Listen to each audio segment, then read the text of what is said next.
Hi, everybody. Hi, everyone. Welcome to A Girl, a Guy, and a Movie. This is a special episode, our last episode of the summer with Janet, as she is taking off for clearer beaches than what we have here. So what better way to send her off and go watch the ultimate summer movie, the premier summer movie of all of modern cinema, Jaws from 1975. And welcome to today's show. Six Nation, 31 Kings, how are you doing today, sir? Doing pretty decent. I kind of screwed up my deltoid and bicep. Nancy Pelosi porn. Horrible. It's understandable. No, I'm doing pretty good, but being old sucks, and tendons and muscles don't snap back the way that they should when you're younger. Well, prost to you and prost to Janet. I hate getting older. The only reason why this is around is because it helps the aching in my joints. And I've largely slowed down on a lot of it. After I do these two today, I'll probably not drink until next weekend. We'll be back to this stuff. Sparkling water. Mm-hmm. Janet, how are Good you stuff, today? though. I'm good. I love this movie. I was real excited about getting to watch it. I even got me a lifeguard outfit. Ta-da! See? I'm official. I even got a whistle. All right, boys, clip that. Thank you. But yeah, this is an iconic movie, and I wanted to be a lifeguard since everything has to do with the water. I thought it would be good. And there's a few lifeguards in this movie, so I thought it would be all right to do that. This movie, it's not Baywatch. You know what I'm saying? But yeah, I love this movie. I picked it. I'm the one that picked us to watch this because I wanted to watch it. Why are you picking on Baywatch? Well, I'm just saying it's all because Baywatch is just a bunch of babes running around. This one has a shark eating people, so it's a difference. I get it. Hey, Crafting Gamer, how you doing today, sir? This is a movie that it's been on my discussion list for years, but when you mentioned that you wanted to watch it, I was like, okay, yeah, that's fine. Let's do it. It's not my favorite Spielberg film by any means. I don't know why I don't like it. It is mine. This is my favorite. I think it's the best one he ever made. It's in my top 5. Yes. Of Spielberg's movies? Uh-huh. Okay, see, this is at the top of my list in the top 10 movies I've ever seen, and I think it is the best movie. I even like this more than I did. Was it E.T. that you said that he made? E.T., Raiders of the Lost Ark. I like Raiders, but I still don't think it's the best made one. I've got to rewatch E.T. because I haven't seen it since the theater, and I had the little record with the storybook you can read along. That was like the second time that I reviewed E.T. was my little Fisher-Price record player and storybook album. Those were really good record players. I had one. They were white, had blue accents. Yeah. I mean, I'd get a hold of my parents' records, which was either like classic rock, new wave, blues, or adult comedy records like Richard Pryor and so forth. And then it kind of went downhill after that. Mm-hmm. It's okay.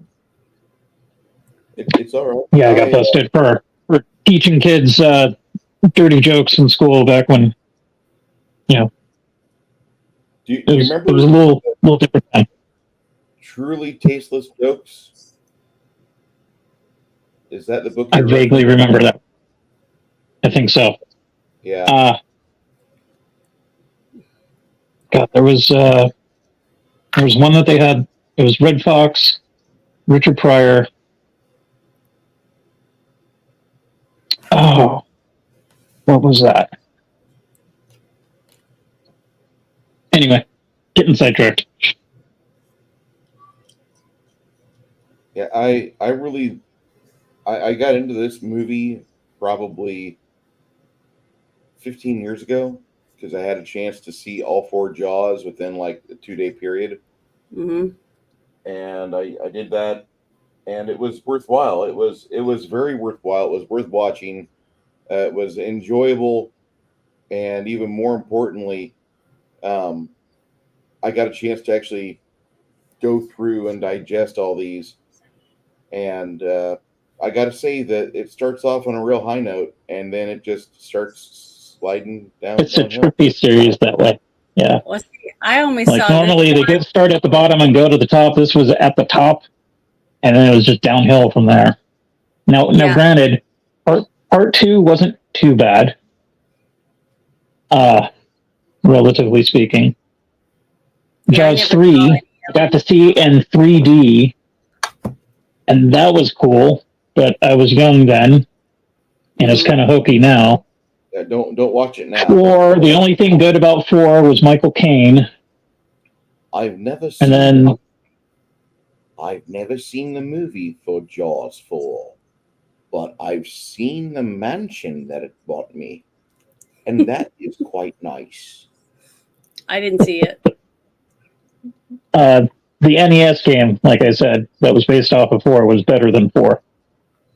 I have yet to see the spiritual successor, which is Moon Sharks. Which one? There's so many bad shark movies out there. And I watched a lot of them. I watched Megalodon 1 and 2. I watched The Black Demon. I've seen so many bad shark movies. I hear Shark Side of the Moon, which got like a 2-star review, is supposed to be good in a bad way. Because these geneticists make some super sharks, and they're so terrifying that they shoot them to the moon because they can't kill them. And then they're on the moon. I've got a Ouija shark, the Rift Tracks version. Oh, sweet. Yeah, I never seen any of those movies. I never saw Sharknado. I never saw. What was it? saw Land Shark? Jaws 3. Or I it never was saw just bad Jaws CGI 4. in the sand. So I only saw the first one and the second one. And I thought the second one was good, but I didn't think it was as iconic as Jaws, the original. The original was perfect. I couldn't tell you right now anything wrong with it, what you saw on screen. Now, when you read all the trivia, you hear a lot of shit that happened on set. People getting injured. I think Spielberg got his head stuck in Bruce's mouth. There was bunches of problems with the robots not working. And the fact that there wasn't CGI, that all of it was animatronics. It's all practical. Yeah. So I just think you could tell that he loved this script. He loved this story, and he wanted every detail of it to be as best as he could possibly make it. And he did it. He achieved that goal, I think, because I think it's his best movie he ever made when it comes to all the details that's in it and everything, all the work that he did. And I also was telling you guys earlier that I read trivia that said that he had nightmares for months after making this movie because he kept waking up, in a cold sweat, thinking he was late for, to be on set and stuff like that. So he lived and breathed this movie the whole time he was making it, and you can tell. I mean, it was. I know it won some awards, some types of awards and stuff. Jeez. So, I thought the greatest travesty was Robert Shaw getting eaten. Quint gobbled up by the shark because he was a cool, crusty old seaman. Yeah, and, but if he was going to die, that would be the way he'd want to die. Yeah, but that came out totally wrong. Anyway, Bruce is so easily entertained. Oh, I found out that the greatest travesty was Robert Shaw not earning a dime because he was evading taxes from the IRS. Oh, he was? Yeah. Yeah, like because he was working in Canada, the U.S., and Ireland, and the UK. Like the IRS was sticking him hard, and that was brutal. He was just traveling. So if he did get paid though for doing the movie, right? Yeah, I wonder how much the actors paid. Technically, he got paid. He just never saw the money. He never saw it. It all went to the USG, Janet. Oh, okay. But do you know how much each actor made to be in this movie? Because I absolutely loved Richard Dreyfuss's character. Just the facial expressions and everything that he put into it for his portrayal of the oceanographer, the shark specialist type person. I just thought he was excellent. And his banter between him and Robert Shaw's character for Quinn, I was phenomenal. I just when they were comparing scars. Just everything about him when he's pissed off at each other because he's belittling him, and you could tell that his character was belittling him because he didn't like the fact that he learned all this through college, right? When he learned everything he knows about sharks from being hands-on and being a fisherman, being out on the ocean, and he learned it in books. You see, and you could tell they had animosity toward each other, but it came across in a really good chemical testosterone way. I just thought it was excellent. I mean, they had really here's this uppity young college guy with a education in sharks talking to a guy that survived the USS Indianapolis. Yeah. But you didn't know that at the time. See, like literal sharks. After they bonded after all the drinks and almost dying and the adrenaline up and the adrenaline down and all that while they're out on the boat, they bond over all that stuff. But before that, when they're on the dock, before they get on the boat, and then he's making fun of him when he's getting all his equipment put in, because he goes, what a dumbass, he doesn't know shit, basically is the way he was talking to him. And I see so many, it's like I said, I see so many men now today that still do that type of shit with each other when you guys are just, I see it all the time when we're playing on the weekend between some of the character or some of the men, when the way you guys talk to each other, there's a little like chest bumping or whatever, I don't know, like you're peeing on each other's. You got to tear somebody down to build them back up. So it's like ingrained in the male psyche. Okay, I'm around enough guys that are friends, and I'm around guys that can't stand the other people, that type of thing. So I don't know. I just thought they did an excellent job considering they were actors. They were acting these parts. These aren't guys that hang out every day and do everything together and not best friends. But the way they portrayed their characters on the screen, the three of them all stuck on a boat, and the way that they filmed it, they were able to capture the feeling of the confinement of them on this ship, and the fear of knowing if they fall off, they're dead, not drowning, but by getting eaten alive. And I just loved it. I thought it was just phenomenal. And I was glued to this whole thing and almost cried a few times. And I think I've seen this movie at least 30 times. And it's still very emotional. I can sit and watch the whole thing and not be bored. It's just so well done. It's a masterpiece to me. I mean, this is up as high as I am with Tombstone and The Great Raid. Now, it's not my favorite movie. The Great Raid is my favorite still because of my patriotic feelings or whatever. I guess that's probably what it is, because it definitely has way more flaws in it than this one. But I just love this movie. It's got everything, and it's got romance, it's got family values, it's got murder, because you think the mayor's murdering all these people just to make a few bucks. It's got everything. It's got intrigue and drama, excitement, explosions. He's a piece of shit. Yeah, he is. But he did a great job portraying the mayor. You know what I mean? The actor that portrayed him did a good job. So, and all the people, you know, mingling around and wanting to become overnight sensations by being, you know, the shark killer, you know, all of that. He did his eye, the way the director saw the people and had them interact with each other. It was phenomenal. It was believable. It was like you were standing on the dock watching a bunch of people going off half cocked, guys carrying dynamite, and you know, it's just like really two guys in a 6-foot boat going out after a 25-foot great white. Like, seriously, what were these people thinking? The scenes of on the beach, you know, with the people all sitting, like I said, it looked like hundreds of people. And I don't know if it was. I'd have to somehow research and see how many people were actually on the beach, because it was filmed at Martha's Vineyard. Okay, it's beautiful too. When he's driving his Jeep through and stuff, it's just gorgeous. I mean, it's just beautiful scenery. The ocean was gorgeous. The beaches were beautiful. The costumes were just phenomenal.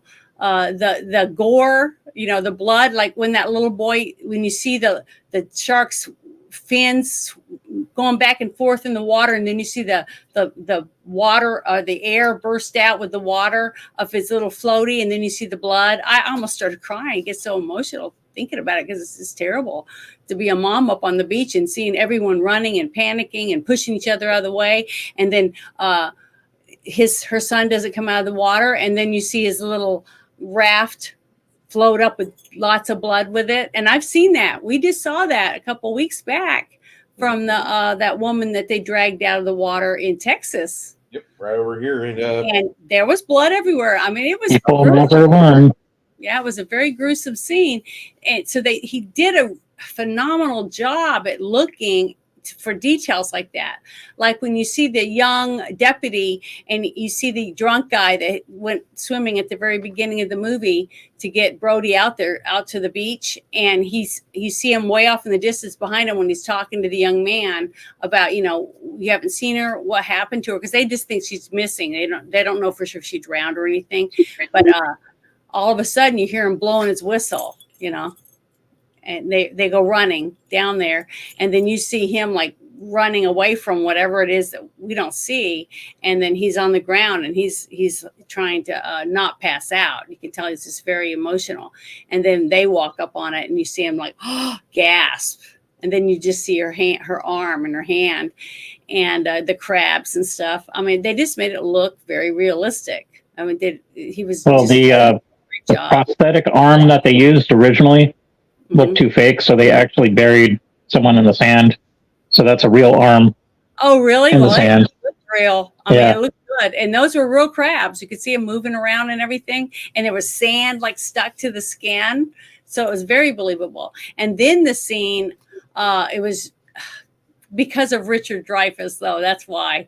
When they go back to the place where they did the autopsy, and then he's standing there and he's got his headphones and stuff because he's going to record the whole thing, right?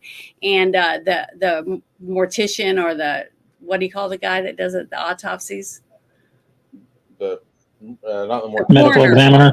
Yeah, the coroner. He gets that little tray out, just this little tray, and that's all that's left of this beautiful young woman that was swimming, and he puts it down there, and you see him kind of look shocked when he sees the little box that he takes out, and then when he pulls it over, and he could see he's just so talented, the way his expressions on his face and the way he's talking about the body parts and stuff, it's just believable. I mean, he was just a really good actor, and his character was I just thought he was great for that part, for that scene, especially too, because it was very dramatic, even though it was a small room. And that's another thing that they were able to do is he was able to take a confined environment and make it look, you could see every detail, you know, like around the room, like I said, that they film one direction, then they fill another direction, and then they put it all together, editing. It was flawless. I mean, this was right here is one of the movies that, like I'm always talking about, when you make all these scenes, like in the shack that Quinn lived in, and he's boiling his his shark jaws, because that's the only bone in a shark's body is their jaws. The rest of them is all cartilage. That's why you never find fossils or anything, fossil bones of sharks. Their teeth and their jaws are all that's that's left. Everything else is cartilage and skin and whatever, and fades away. But the way they filmed all the jaws, like looking out the window and you see the jaws, the teeth and stuff, just little details like that is what made this movie so in your face, and it made everybody petrified to go swimming because I've never gotten over it since I first saw this movie, and I still cannot swim. As soon as I get out of now, more and more, I'm even afraid to even go very deep now, up to my waist. I would not. I used to swim. First thing I'd swim out. I mean, I was like 7 and I'm swimming out to the sandbar, just having a great old time. And it's dark and it gets cold because you can feel the temperature as it gets darker beneath you, the temperature change. And now I won't go out there unless I'm in a little boat or something. I won't swim out there anymore. If I can't see down there, I'm not getting in. Yeah, my friends and I, we used to swim out to the pier and back. And I'm glad that I stopped doing that after a couple of years because, like, many years later, I found out that the sharks like to hang out in like half that distance closer towards the shore. So it was like easily get eaten by a shark out there. It's creepy as hell thinking about it. But it's not, and I understand sharks, when they bite you, they don't just swallow you whole, because most sharks aren't huge like the one in this movie, right? They're their mouths might be this big, the average one that attacks people, enough to take a chunk out of you. But that's not what's so scary. It's like the way they film this part, when you see them, the mom and the dad and the 3 kids right up the beginning to go out in the water because the mayor's like, go swimming, threatening him. How far away it looked when you're out in the water and you're in the water with the people. It looked like it was miles to the beach. And that's what it must feel like when you get scraped or bitten on the arm or something by a shark.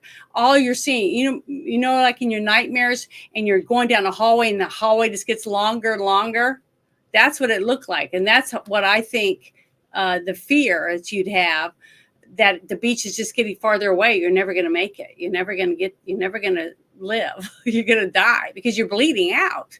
And that's why most people bleed out and die, isn't because of the bite and they were chewed to bits. It's because they bleed to death.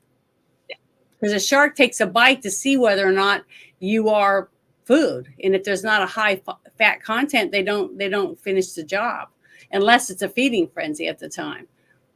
Because I watch lots of documentaries, so sorry. But go ahead. I didn't mean to interrupt whoever was about to speak. Well, I'm just going to share just a little bit of the mapping here. Mm-hmm. We've got a real nice area where you can fish. This is Bob Hall. Oh, that's Pier. in Texas? It's in Texas by Whitecap Beach, South Padre Island, or it's more towards like North Padre, but this is around Mustang Park area. And you can see pretty much that just park your car right there on the sand. And got a couple locations here where you can go and get refreshments. Brought mom and dad here so we could have a good time. Here's the jetty where I prefer to fish because, oddly enough, I've caught some large redfish up and through here just using shrimp. Mm-hmm. And it's a good time. It really is. You've got it. This is a real easy way to just spend a couple of nice relaxing hours. I'd recommend it if you're going to be outside in the afternoon. This is where you want to be. JP Luby Beach has got a lot of good times there. But you've got these areas here. They're just that like shoreline is just begging for you to go and enjoy it, but don't go wild out here and swim. Don't do that, because after the second sandbar, third sandbar, if you take a helicopter ride especially, you're going to see all the sharks. Yeah, because I can see something. There's one that looks like a shark. isn't it? Yeah. It looks like it's not. Well. You can see. No megalodons, damn it. And this is I'm this glad. is a lot of fun to go to, but this is Port A. This is where I used to take mom and dad to. We've been on a couple of condominium weeks here, but you can do a lot down here and enjoy yourself. Port A is over here. This is a bit of a lagoon over there. Yeah. This is where we would sail in from the Gulf, and we'd make our way to Ingleside and do some day drinking. Yeah, no, this was when I was Navy. This was our pier. This was the pier we used for all 14 ships, the MCM class mine countermeasure ships, and then they started throwing MHC's mine hunting craft at us, which are smaller ships, and both those style of ships, I believe, are completely decommissioned. But we also had 3 frigates here, and they were only 400 feet long, so you could put pretty much the entire South Texas fleet right here. And this is where it was. They've turned this into something completely different than what it was. I don't remember all of these. I remember a few of the tanks there, like maybe 3 or 4. They've got so many tanks here now. But this is where we used to go because that was squid days for Bruce, and you just head out the pier, and this is quite a trip. But in Port A, you pretty much bring your golf cart down these little roads, and you just enjoy the beach. This is a real nice pier. You have all sorts of acreage to just fling your bait from here, and I recommend that. Well, I wanted to ask a question. See where that your what would you call that, dock, pier, or whatever? The one that the ships were Yeah, at? right there with your arrow is over. Do people swim around the other end of it? Yeah. Okay. Yeah, people come around this all the I time. get so pissed off every time I go on a vacation or anything, and we go to the beach, and you got little kids, and they're in 3 feet of water, and then you got older people, out a little farther, some on floaties and some not, and then you got some asshole that comes walking out there with his fishing pole, standing right, 5-10 feet away from the swimmers, and he's throwing his line out. And I'm like, what the hell do you think you're doing? You're drawing sharks or possible barracudas or whatever that's out there that you're trying to catch on your line right up to the swimmers.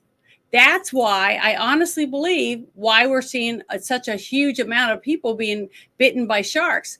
Because if people fished over there where the pier is, and then people weren't allowed to swim over there, and they had to swim, in another designated area, and people weren't allowed to fish around it, you wouldn't have all these sharks thinking that this area right here, it's got food in it. You see what I mean? Just like what they were talking about in this movie. And it pisses The me Gulf off. also has warm water, which attracts sharks. Well, I know. But I just here's Ingleside, where I was stationed in the Navy. Over here is a little town of Portland. Mm-hmm. Portland's a cute little town. It's not like the Portland over in Oregon. It's nice. But over here is Indian Point Pier, and I've actually caught a reef shark here before. And you're talking about no bones in sharks. The only bones in sharks are the fucking teeth. I didn't know what to do with this thing. The jaws, as you saw the jaws hanging all over the walls. Yeah. That's all the bones. Their dentures are real. The rest of the shark is fake. Yeah. The rest of the shark is rubber. It's tasty. That's what it is. And I had a knife. It was pretty good size, about maybe, I don't know, I had an 11-inch blade on it. Mm-hmm. And I had that in my tackle. And as I pulled this reef shark up on the dock, I was panicking. I pissed myself. That happens.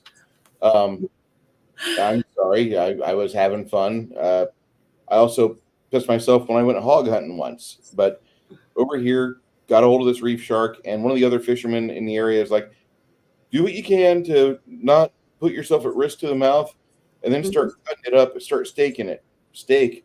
And he pulled up on his phone real quick what he did with his shark. And I'm like, okay, I can do that. And that's exactly what I did. And you can do that. Like, you can catch those stupid sharks right around here. They're only like 3 to 5 feet long. And I don't go in the water anymore. I just don't. I like my body. I don't want to have it like. Is it because you're afraid you're gonna get bit by a shark? It's a rational fear, and there's a It's lot a of healthy fear. No, I'm not saying Yeah. it isn't.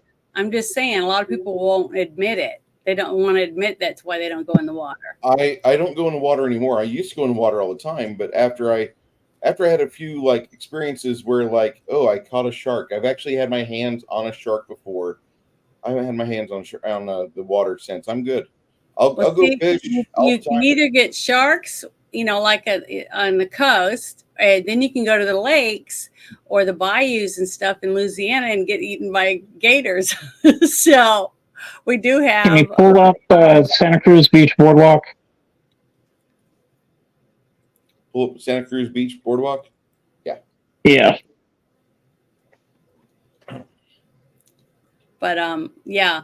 I used to go there a lot because I lived like within blocks of it, less than 10 minutes away on bike. So it's one of those parks. So the pier is on the left-hand side of that map. Like it's basically, there's the amusement park from Lost Boys. There's the pier. That's where I used to swim out and Was back. there? There were sharks, but not any shark attacks. Pleasure Point, which is more towards Capitola, which would be on the right, further down. The water's heated up about 10, 12 years ago, so some small sharks would find their way into the local surfing areas. Mm-hmm. Pleasure Point pizza there is pretty good, but I'm a firm believer in pizza in my heart. Superior pizza. Anyhow. Yeah, some famous surfer got killed by a shark in Hawaii not very long ago too. Yeah.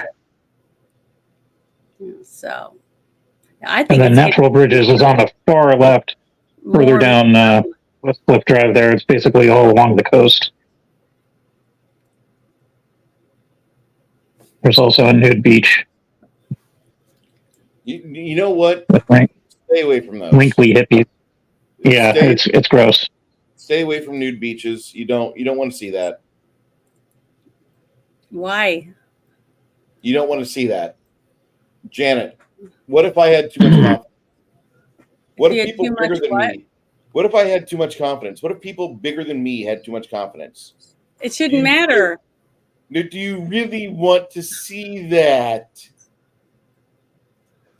Well, 80-year-old saggy boobs, wrinkly. You don't remember us reviewing the movie, The Full Monty? I remember that movie very well. That was a fun movie. I know, but do you remember the one guy struggling, thinking he wasn't attractive because he didn't have a perfect physique? He was a little chubby, and his wife didn't care. She loved him. She thought he was sexy. So I'm just saying, just because you might think somebody might not look attractive doesn't mean someone else wouldn't find that attractive. I love and respect you two too much to ever admit going to a nude beach. I don't want you to think of. Well, they make a lot of money because there's tons and tons of resorts that do that cater to, that type of lifestyle. There's Steamers Lane and Mavericks, where the pro surfers usually go out to, but all along Highway 1, you can find little offshoots down the cliffs to some nice little beaches. Did you see Parrot Head's comment? Oh, he's funny. I first saw the notification for you guys on my phone. I thought it said Jews, the sequel. You feel him circling, honey. You feel him swimming around. You got fins to the left and fins to the right. I thought he was going to go with a banking statement there, but never mind. It's a good joke. Hey, Mr. In space. Get back to the movie. Go ahead. So you guys too. I mean, but the thing is, this movie brought out fear like no other before it, I don't think. I think that's one reason why it became such a big blockbuster, is because everybody wants to go on vacation. And most people go Or somewhere Sylvia near for the beach, right? the last 50 years. So that's Yeah. one reason why I think it was such a big hit. We're Or 15 not years just that, away. and plus it was from a number one book, wasn't it? Wasn't his Yes, it book was. number one? That book was number one. Yeah, and so it instilled a lot of fear. The thing is that the people that read, some of the people that I've talked to that read the book, because usually when you read the book and you see the movie isn't near as good, because it can't do what your brain can do. You know, your brain puts it together just like it. Like I read it, and I thought it was really good, but when I saw the movie, I liked it more, because when he wrote about certain details about the alien and all this, the ship and all that stuff, it was just I was just worn down by it because it was too much information. It was boring. So when I got to see the movie, it wasn't boring. You know, the way Are you sure you're not talking about Tommy Knockers? maybe I am. Am I getting mixed up? Because Tommy Knockers was about the UFO that crashed. Okay, then that's the and, one I'm talking about. Yeah, But that type of Transmogrified into space I don't alien. like that. I don't like when they put too much information in there that you get bored. They did the same thing. I think it was in the second Twilight book. It was so boring when they went into the details about every little detail about the werewolves, you know, that type of thing. This this movie, and I didn't think the book was that bad either. I thought the book was really, really well done. So it deserved to be a hit. But the fact that Spielberg wanted to see the book come to life and be able to dream about it, you know, every single day to get it done and to get it out there. And the details I went through to make Bruce, you know, and then he named Bruce because of his lawyer's name was Bruce. So I thought that was kind of funny. But the thing is that you can tell that the love that he had to see this come to life. And there's very few movies like that. I mean, they're just this, especially now. I think it's gonna be more and more rare. We might not see a blockbuster, but like Deadpool and Wolverine, like maybe one a year, maybe if we're lucky. Okay, but by the same token, Janet, Mm-hmm. Deadpool and Wolverine just cleaned up. They had 3 weeks of dominance at the box office. Mm-hmm. They got ousted by whatever new Alien Romulus. They got ousted by that this week, but they're the first rated R film to go to $1 billion ever so fast. Uh-huh. And it's still going to make money. It's not done. Yeah, it's not even a month old yet. Yeah, and it wait till it's streaming and all, you know, all the stuff, T-shirts and everything. I mean, this is rejuvenated Wolverine. I guarantee they're going to start a whole new series of movies for Wolverine, and it's just going to make even more money if they're smart and they follow the footsteps of the talented people behind Deadpool. And try to give the people what we want, which is your entertainment, and stop trying to give us an agenda. What I appreciated about the Deadpool series is that Ryan Reynolds went out after being told no. He went and filmed something anyway on his own money, and then forced it out into the American because he fell in love with the character, and he forced them to make Deadpool. Mm-hmm. Because he filmed his first trailer without any help or anything, and I think they even used that in the movie. But you have nothing to fear from like an absence of blockbusters, because there's a hungry marketplace of people wanting to devour blockbusters. We've been given Jaws. It's been 50 years of dedicated summers.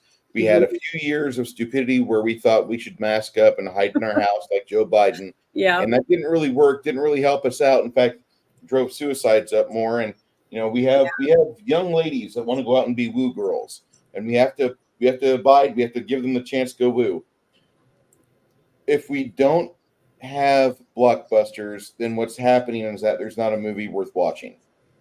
There really isn't. There's nothing worth going to see in the theaters, because sequel proved to me that there's a market for this. There's still a desirable hunger of For entertainment.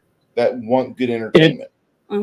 It's kind of funny because the summer blockbuster wasn't a thing before Jaws. Summer movies were like, oh, these are the crap movies. Everybody's going to be outside enjoying the weather. And all of a sudden, everybody's watching this killer shark movie. Like, holy shit. Remember, like what you said, they were trying to get this movie done to put it out for Christmas because that was fall. And that's winter. That's when they usually have hits movies, but it didn't work out that way for them. And I can't remember the exact trivia. I sent you the thing is that they had weather that conflicted with them. It is Martha's Vineyard. Yes. 2, the mechanical shark. Salt water. Bruce, but Bruce, you fucked up a lot. Yeah, it was 3 different ones. Yeah, they had 3 different mechanical rigs that couldn't fucking do the work right, and it delayed everything by 6 months. And then they also had real sharks, like the one that was the filming of the one cage that's getting bombarded by the shark. That's from real footage of a shark that's really attacking one of those cages, and they put that into the movie. So there's lots of real sharks in there. But the one scene to me, the one thing I really, really loved, I thought was just so unique, was the fact that they filmed from up in the crow's nest, looking down on the ship, on the boat, and you could see how little it was, and you could see them running around the sides and on the back and stuff like that. And then you see the giant shark underwater go alongside the boat. I mean, just the thought and the detail that he went into to make sure that we got to see that and got to see those different angles.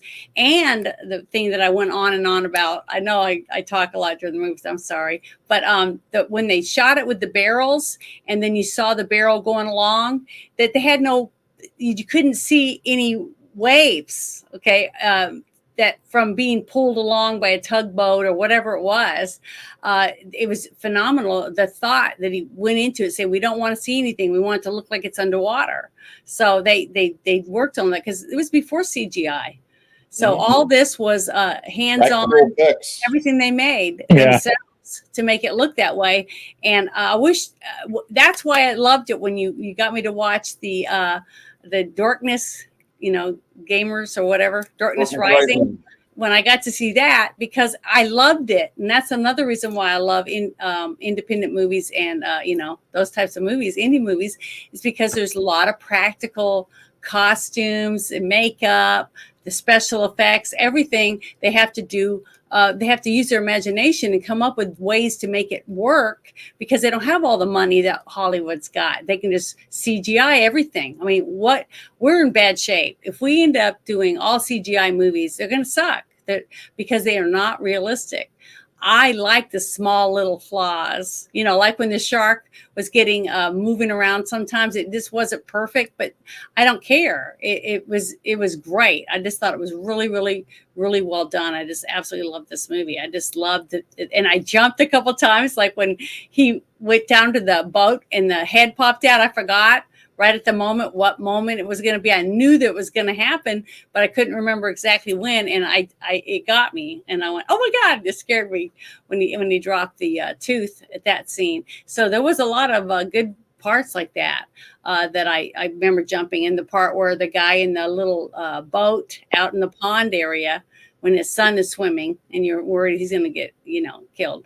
And then the little boy, the youngest one, when he's crying, sitting there on the beach, and just little things. When he did the whole thing sitting there with his dad, he was just a phenomenal little actor.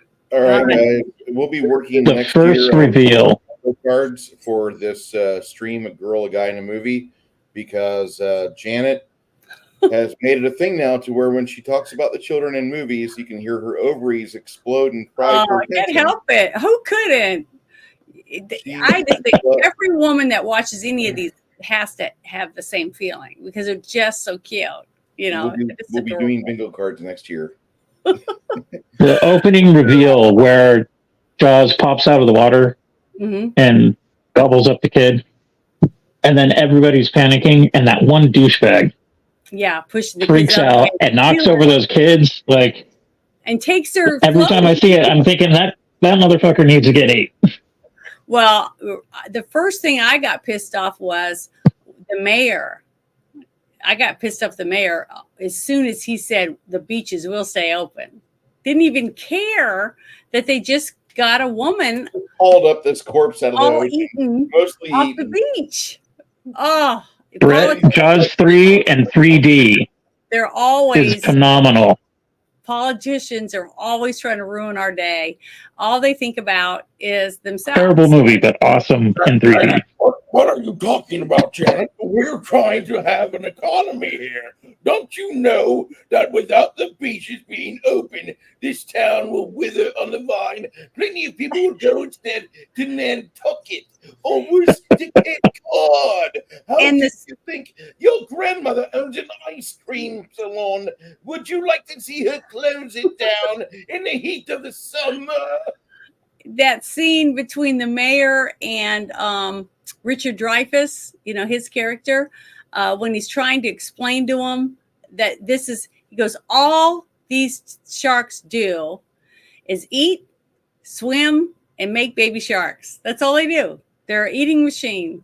And as long as the buffet is open, he's not going to leave. So, and the mayor was like, just ignoring him. I don't know how they still do it. I still see politicians standing up there. They see the crime, they see all this shit, and they still just go, oh, well, I still look good, so I don't care about the people, that type of thing. And that's exactly what you see. And this was what, 1975? Yep. So politicians haven't changed. They basically got worse. They never will. But yeah, the thing that I liked was the boat. So the Orca, the hero ship that they used, was an overbuilt lobster trawler that was top heavy and could hardly stay afloat. The boat that they used to sink was more seaworthy than the one that they were trying to keep afloat throughout the entire film. Oh, thank you. That's so sweet. Yeah, I'm wearing a blonde wig because I figured I'd be a cute lifeguard for my lifeguard outfit. I got my hair pulled up. Yeah. Thank you very much. Appreciate it. Devon Huntley, I don't know about you, brother. I'm seeing about 62 people viewing off all the networks we're streaming to. So if you're just hanging out on my channel, which I don't give a fuck about, you can blow it up for all I give a shit. But we get about 61 to start in the first 20 minutes, and we'll have 200 people watching live after an hour. We'll have about 1,500 views after 24. I'm not looking to get big on this. I work in sanitation. Your opinion means nothing to me. But have a great day. Oh, I don't know who that is. I don't know either. He's on my channel, and that's fine. Well, it's all right. Because we're streaming to X too. That's fine. But now I forgot where I was at. The trivia stuff that I sent you. I would like to bring that up so we can talk about it, because this movie's been out for what?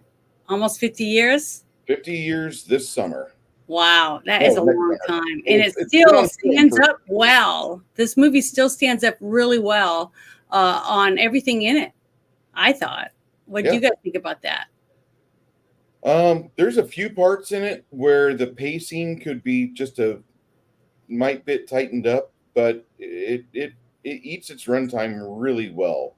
I'm not talking about the pacing. I'm talking about the effects and the that stuff. Like the other night we were watching that other movie, how well it held up over all the years. You said they didn't like the mist or whatever, the lasers or whatever it was, but everything else held up really well over all this time. That's what I mean.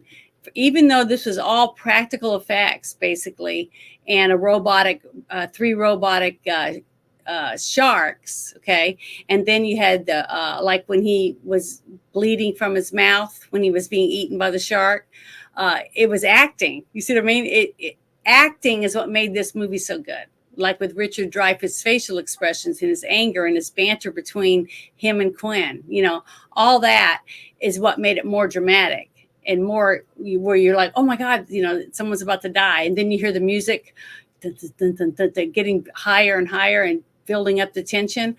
all of that together is why this movie was such a huge success, even after all this time, because now you have young people watching this. You got Roy Scheider, who had established himself as an actor previously. Yeah. Richard Dreyfuss, this was like his second movie or second big movie. For real? Yeah, he was. And then you got Robert Shaw, who had a short but very talented career. Not only was he an actor, but he was a playwright, a novelist. Yeah. So like, did he ever write scripts too? I don't know if he ever got involved with that. I think he did, unless I don't know. I'd have to it was screenplays. Yeah, I thought it was more screenplays than scripts.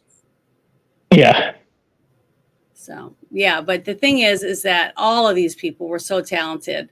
Hey, Devontae Huntley, you little cunt nigger, you can go fuck yourself. Flip that. Well, good. Well, just can't you block them? I am. I'll get in there. I can't because I'd have to be over on your Yeah, channel. unfortunately, I'm not on. Yeah, see, I'm just Drop the band hammer on him. Move on. I don't know who that is. Internet trolls abound. That same guy that came that one time, he had a different name. It's probably the same person. They just redid their. I bet it's a new. I don't know. They're a dime a dozen. But now I've lost my train of thought again. So the whole scene where they were comparing scars, like, oh yeah, that was awesome. They burned the engine when up. Roy pulled up his shirt and showed his appendix scar. Yeah. That was an actual scar. Yeah, but what was funny was the fact that he was standing there, and they were doing their thing back and forth, you know, trying to bond basically. The machismo pissing contest with. Yeah. It was with their injuries was just pouring out, you know, on each other, you know, and they were like, yeah, like peeing on each other, basically. I've seen so many men do that kind of stuff. But the fact that they bonded from that, you know what I'm saying? Yeah. Because after that night, remember the next day after Quint had made so much fun of him because he had all the tanks and he had the scuba gear and then he had the shark cage. He was making fun of him the whole time. And then he realizes, oh, well, I tore up the radio because he was being a macho guy. And then the engine's gone now. So he's looking around and he's realizing we're dead. We're all going to die. So he's like, well, how do these things work when he picks it up? So he humbled himself down to appease him, to try to, because he realized, you know, we got to work together or we're all going to die. And that's when you realize he is a man and he does want to live. He doesn't want to die. So I like that scene, team. That was a really good emotional scene between the three men on the ship. But the scene where he's throwing the chum, you know, when he goes, Brody throws some more chum out there and he's like, well, let him do it. You know, he goes, he's driving the boat or whatever. So he even though he's Chief Brody, he has to get up and get the chum bucket, you know, and start throwing that nasty stuff off the corner. And he's chucking it and he's pissed off, you know, because you saw earlier that Richard Dreyfuss parts like all pissed off, you know, because he feels like the guy's riding his ass, which he was, because he's being a dick, basically. But that's who he is. And he's doing the chum, and then all of a sudden you see the shark's head come up, and he just eyes get real big, and he just stands there, and then he slowly backs up, you know, away from the shark into the cabin of the boat, and he's like, "You're gonna need a bigger boat." And that was ad-libbed completely, and it was a genius move, because that is an iconic line now. Everybody knows when you say that line, everybody knows what movies it's from. So it just was phenomenal to see these three in a confined area and the wonderful camera angles that the director chose to use to portray the tension between all three of them. Like the scene leading up to putting on the first barrel, and then he at the last second goes, oh, I need that beacon to put on this so we can find it later on. All that work that they went through, he lost it, remember? Because that was the first barrel that got cut off because the shark chewed through that line, got it off. So they had to redo it again. But all the tension building up for that whole scene was just, you just biting your nails, you know. That's when you're taking your popcorn and just gouging yourself on it because it's so good. Because it's so good. The scenes were it just goes constant. You don't ever have really a drop, because after it calms down a little bit, that's when they start doing the banter back and forth, in the room, and they're pounding on the table and singing and showing each other their scars, like beating on their chests or however you want to do that. And then all of a sudden, here comes the shark, and it starts beating on the side of the boat and putting water in. And that's when they realize, well, I don't know what we're going to do, but we got to get this shark because he's going to kill all of us. And they all knew how big it was by then, too. They it was huge. But I love the angles. Janet, do you remember the movie we did called Where Eagles Dare with Clint Eastwood and Robert Jordan, I believe? No. Do you remember? I don't think we did that one. I don't remember us doing that. We did it 2 years ago. It was like one of the first. What was the name of it again? Where Eagles Dare. Cool movie. It was a war movie from World War II. Clint Eastwood at the Did it have a ship? Was it a ship? Nope. Oh, trying to remember. No, they got dropped off in Europe, and they came across God, what were those partisans called? They had to save a captured American general from the Schloss Adler fortress, except I don't remember that movie. Well, we reviewed it, and it had Richard Burton, Clint Eastwood, and Mary Err. Mary Err marries Robert Shaw, and then she died in real life? In real life. Okay. They had a kid together, and then they got married. They had 3 more kids. Mm-hmm. But Mary Err, I believe, is the one that gave Robert Shaw the serious amount of alcoholism he had. Those two were alcoholic? Severe. Oh yeah. Yeah, I didn't have time. Him and Oliver Reed would have been best buds. Seriously, best buds. That's terrible. Robert Shaw, is that why he died? That's one of the reasons he died. He had a heart attack, and primarily due to how he treated his body. But the thing is that you have these wonderful people that are married and make great movies. They're not good people really, but she died of alcoholism related illness in 1975. Mm-hmm. And he starts losing his luster for life. This movie here helped him peak. Okay, this movie. So this was during that time. This is like during that time where her health was failing. I'm glad he had a good movie before he. And he had 3 more years. He had a couple actually. He had 3 more films that he did, and after he finished filming Avalanche Express, he had a heart attack going from Castlebar, County Mayo, to his home in Tourmaketti, which is somewhere up in Scotland. And as he is driving, he just pulls a car over. He's looking ill. He collapses. They take him to the General Hospital in Castlebar, and he's pronounced dead. So that, he'd been making information known in the last few years of his life. He was not really enjoying the filming as much as he was. His health was getting worse. He was a real serious alcoholic. Scheider and Dreyfuss both remarked on his sobriety. When he was sober, he was the best man to work with. The moment he has his first drink of the day, that's when the competition and the insults and everything starts. And you're looking at a rough day of filming. In fact, he gets so upset with Dreyfuss that he starts cussing at Dreyfuss and says, "You're not a real man unless you're going to jump off from that crow's nest 70 foot up. You're nothing." And up on the ship? When they were making this movie? Off the Orchid while they're making this movie. Oh. And it's so bad that Dreyfuss just throws his hands up in the air at one point, and he walks off set for the day. He's like, I'm done. I can't do this. Shaw was a complete ass. And it's no wonder Steven Spielberg had all the nightmares and stuff afterward then. Yeah, because Robert Shaw didn't make it easy. This is like Peter O'Toole and Oliver Reed combined levels of alcoholism. The way that the diary of this went out, and I believe Carl Gottlieb wrote the book, The Jaws Log, and he talks about it pretty extensively. in there. Go ahead. I wanted to throw that in there because Shaw is an amazing actor. Brilliant man, amazing actor, but goddamn the alcohol. Yes.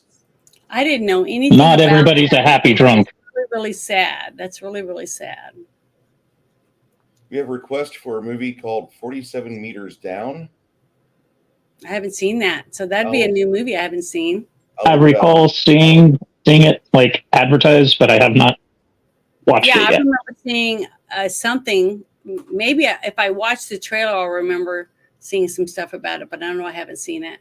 But it's just a 2017 movie. It's not super woke. Oh, it's not that old. Okay. No, it's 2017. But yeah, we usually do older movies, but that's fine. I mean, we did Notorious because I wanted to see it, even though it was a newer movie. Mm-hmm. Because we don't want to do what everybody else is doing. I have noticed that after we did G.I. Jane, there's been like 6 other channels decided to do it. So it wasn't as shitty a movie as you thought it was. Just because they reviewed it doesn't mean they gave it good reviews. Well, I still think it was a good movie to show that they shouldn't lower the standards. I blame it on the algorithm, personally. Yeah, you probably when we start talking about things like that, you upload things that are like a video that's got the title G.I. Jane in it. I'm willing to bet you spin the algorithm to show you more stuff about G.I. Jane. But I am going to tell you something that I did because I'm on Instagram, right? And I was following Demi Moore on there, and she posted a couple days back, and I unfollowed her. What happened? She posted a video for Harris. Oh. So I was like, I really love you, Demi, but I just can't. I can't do it. You know, how can I tell people that they need to be themselves and not, you know, suck up and do all that shit if I do it? So I said, I just went click and clicked unfollow. So, oh well, but I did do it. So if I see something like that, then I'm, you know, especially a star, you know, Patty someone Duke's son put out a video for Harris and Walls too, so don't worry. Who did? Patty Duke's son, Sean Astin. Yeah. Patty Duke's son, Sean Astin, put Oh. out a video. Sam Wise. Sam Wise went full retard. Is he the guy that was on the 70s show? No. Oh. I say I'm trying to picture who he is. I don't think I know. He was in Lord of the Rings most recently. Oh, the chubby guy that went up the mountain? Yes, the fat hobbit. Oh, what a dum-dum. Oh, Yeah. well. Well, it's like Robert Shaw. He confessed to being a socialist. And you know my opinion on socialists. Socialists aren't people. So it pains me to hear that. And I'm thinking maybe it's that weird British socialism where they want social programs. They don't want to starve or kill you type of thing. So yeah, Robert Shaw had alcoholism, which made him an ass to work with.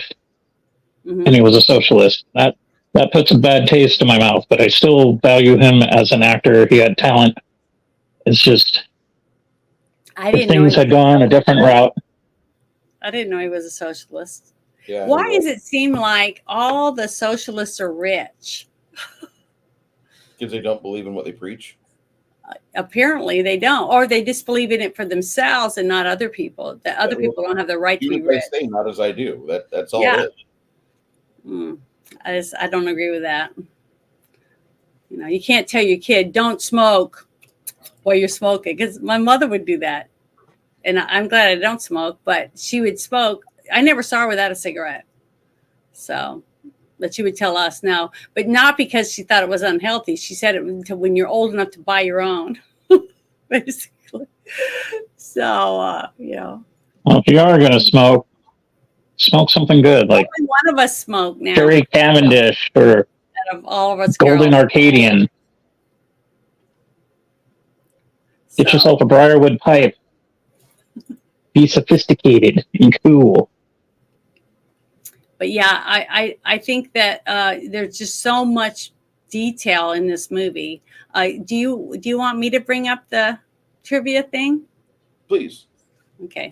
I can present it because I think I have it on here. I'm getting it. I hope I can find it.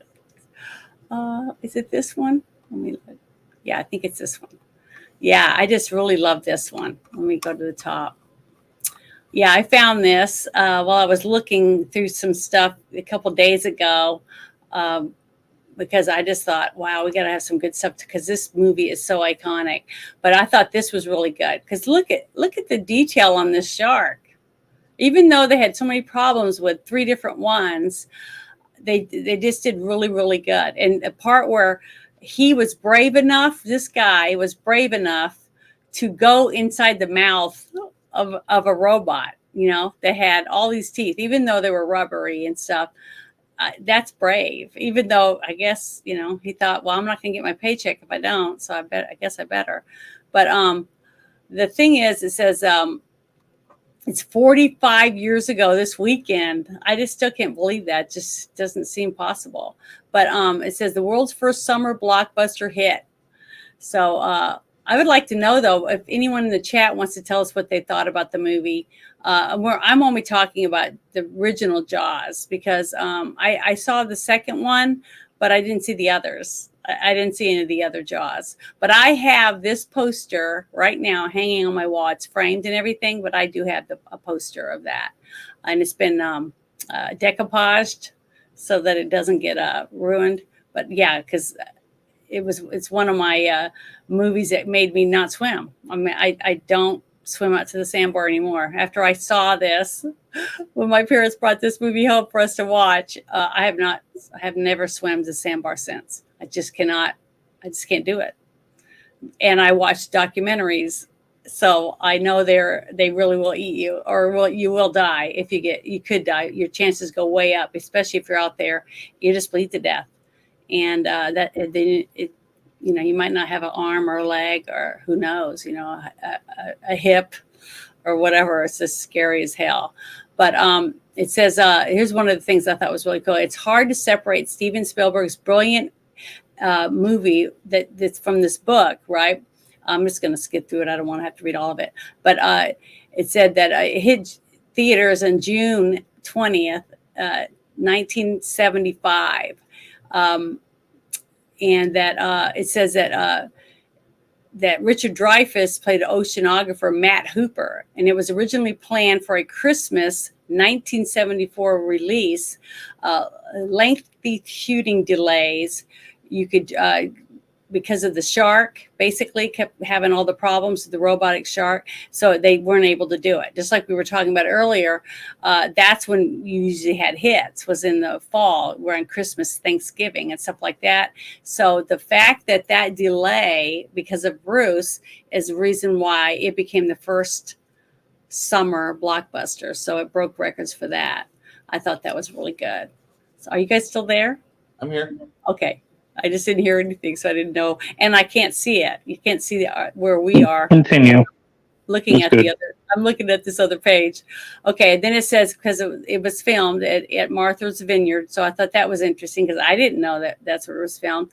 But I remember when I went to, I think it was Universal Studios, where I got to see the whole thing where you ride this little boat and it takes you through Amityville, and you can see the docks, and it's got the little fishery, buildings and the paintings, and then it has the shark that comes up out of the water and stuff.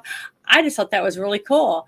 And it was funny, though, standing in line, because I think I wrote it like 4 or 5 times. But the thing is, standing in line, a lot of people never saw Jaws, and they were getting on this thing to write it. And I said, does this make you want to go watch the movie? And some of them were like, no. So I guess it wasn't as impressive as I thought it was, but I think anyone who's seen the movie that gets to go there and write it would really enjoy it. And it is almost, it's almost like it's immersive, like you're in the movie if you've seen it before. Okay. And then they said that the iconic poster wasn't created for this film. It says the image of the girl swimming across the top of the water while a massive great white surges towards her from below is actually purloined from the illustration that someone named Roger Castell for the novel's paperback edition. So it wasn't for the movie; it was for the the book that was Apparently, written. the book is so good that everybody, the producer, director for Jaws, Spielberg, and his other guys, they all read the book within a day. Hmm. I've I never did. been able to do that. Have you been able to do that? Get a paperback and just sit and read the whole thing in one day? Oh, yeah. The closest I ever did Really? to reading a whole book in one single day Mhm. was back in '97, before I got the internet accessible to me, Yeah. and I've done it once, but it was a really good book. My freshman year of high school was at my dad's. My dad didn't have internet. This was, 91, 92. So, like, my only real joy, since he didn't have cable either, he was skinflint when it came to that, was to go to the school library and check out books. So I got into Pierce Anthony's Xanth novels through a friend of mine. He let me borrow Spell for Chameleon. So I started reading those books up until the most recent novel at that time. So I went through probably 5 books within a week. Granted, they were 200-300 page Did you and some ever, change, but 16 continue. did you ever see this photo when it came out about 8 years ago? That one there, yeah. Yeah, do you remember This what one happened? I'm about to show. This one. The guy went diving. He had a phone that could take photos underwater. Hmm. And so he's all happy, and he gets underwater, and he's swimming, and he snaps a selfie, and then he gets his leg ripped off by this shark behind him.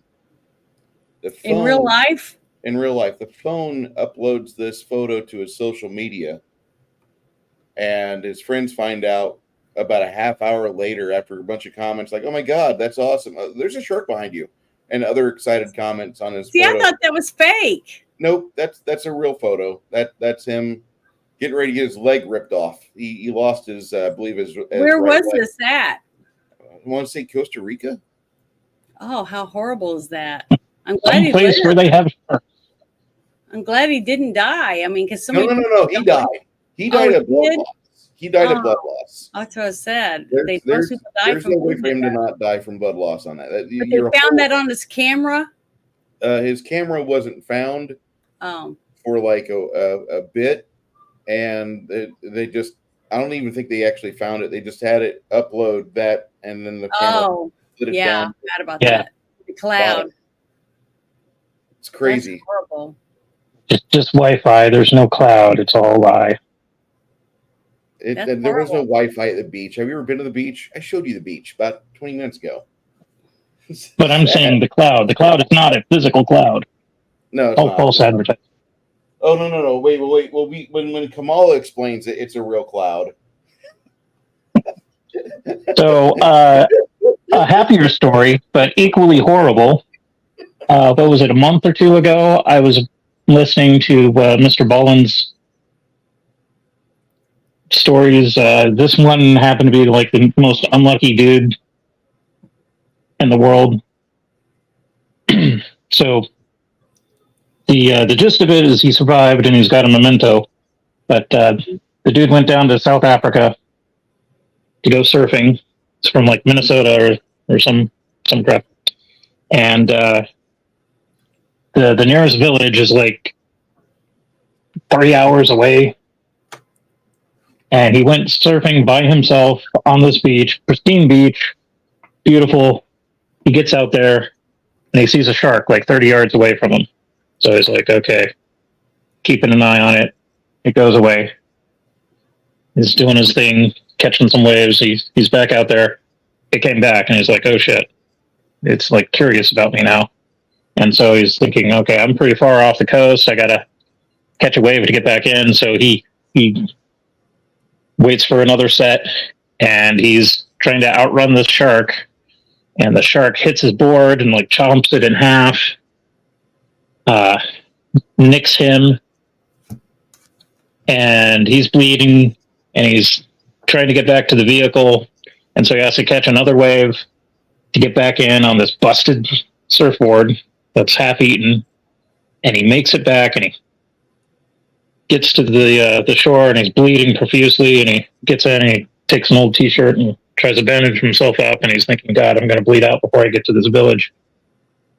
And he starts driving, and he's getting tired, and he kind of stops, and he remembers that there was a water hole nearby, and like he had drank all his water and there was nothing.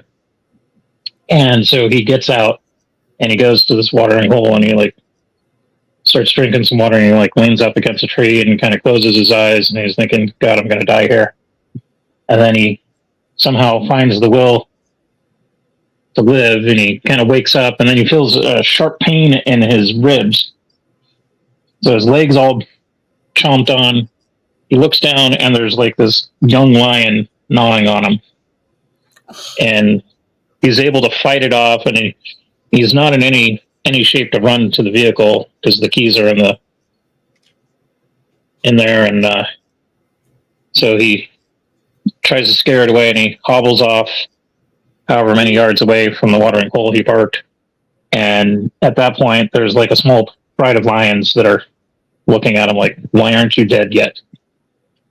You look like food. Why are you still moving? Why aren't you running away in fear? Not realizing that he's hobbling, trying to save his life. And so they come up and they start swiping him and shit, and he's getting clawed. He's been bit by a shark. He's been bit by a lion. And then he basically climbs into his Jeep to basically die. He's like, I'm not going to make it. I'm too fucked up. And so he passes out, and then he wakes up to the sound of gunshots, and I guess there was a safari tour nearby, and folks saw the lions and saw the vehicle, and they were able to get him to the town and then call in for an airlift and get him to a hospital, and he ends up surviving. And then at his work, he plastered his half-eaten surfboard up on the wall as a reminder. Don't give up, and he keeps it. And he survived it all. Yeah, it was a keepsake, and it was just a gnarly story of a guy trying to have fun, and he had like the worst day imaginable. And he lived, though. Yeah, it was epic. Good coagulation or whatever that's called for his blood. It's got healthy blood to be able to. His body said, "Okay, we got to shut this off so we can stay alive." Because you got to cut off your body all by itself will stop sending blood to your feet and your hands and things like that to make sure your brain gets plenty of blood. You see what I mean? It's weird how our body. So this guy's like super dehydrated, weak from blood loss. Like his will to live was epic. Yeah, it's amazing. There was a movie that came out. I'm trying to remember the kid's name that was in it, or the actor, and he got his arm stuck, and he ended up cutting his own arm. Yeah. 127 hours of the James Franco. That's right, James Franco. Yeah, so that was based on cut off his arm with a pocket knife. Mm-hmm. That was a story that I was telling people about, that I tell people about, is that there's this app called 360 or something like that. So you can track people in your family. You know, you put your numbers and stuff in there, and you know where they are when they're driving around and stuff. And everybody says, well, I don't want people tracking me. And they're tracking you anyways. It's just that you don't know it. You just don't know they're tracking you. But if you have a kid, you can put this on their phone and you can see where they're going, how fast they're driving. It depends on what you pay a month, what kind of stuff you get. But for free, you can just know where they're at. There was this show I watched called I Survived. Okay. And this show is the reason why I ended up getting it with my sisters, you know, that were living near us. We live near each other, so we know each other's at, especially when you go on a trip, you turn it on and they can find you. This husband and wife had this little business where they made sandals or something, and they drove and they set it up and sell them or whatever. Well, he would carry all the merchandise, and then she would go early and set up the place, you know, get it ready. So he was going, and something happened somehow, and he flipped off the road in their van, and he was upside down on a bunch of trees because it was over a bridge with a bunch of trees. And he was in the trees upside down, but he had his window open. He had his arm out like this, okay, when he flipped, and his arm got tangled up in some a branch that was stuck inside the top of his van. He's upside down, and his hands all tangled up, and he can't get it undone. So he ends up cutting his own fingers off and stuff so he can get it out, so he can get out from being hanging upside down. And even though he did that, he couldn't get his hand loose. And he was talking about how these rats came in the second night that he was hanging there and got his fingers and ran off with them. But they found him. A police officer or street sweeper or somebody was going by, and they thought they saw wheels sticking up out of the tree, and that's how they found him. But he lived. And I was like, man, I wish he'd had that 360 on there.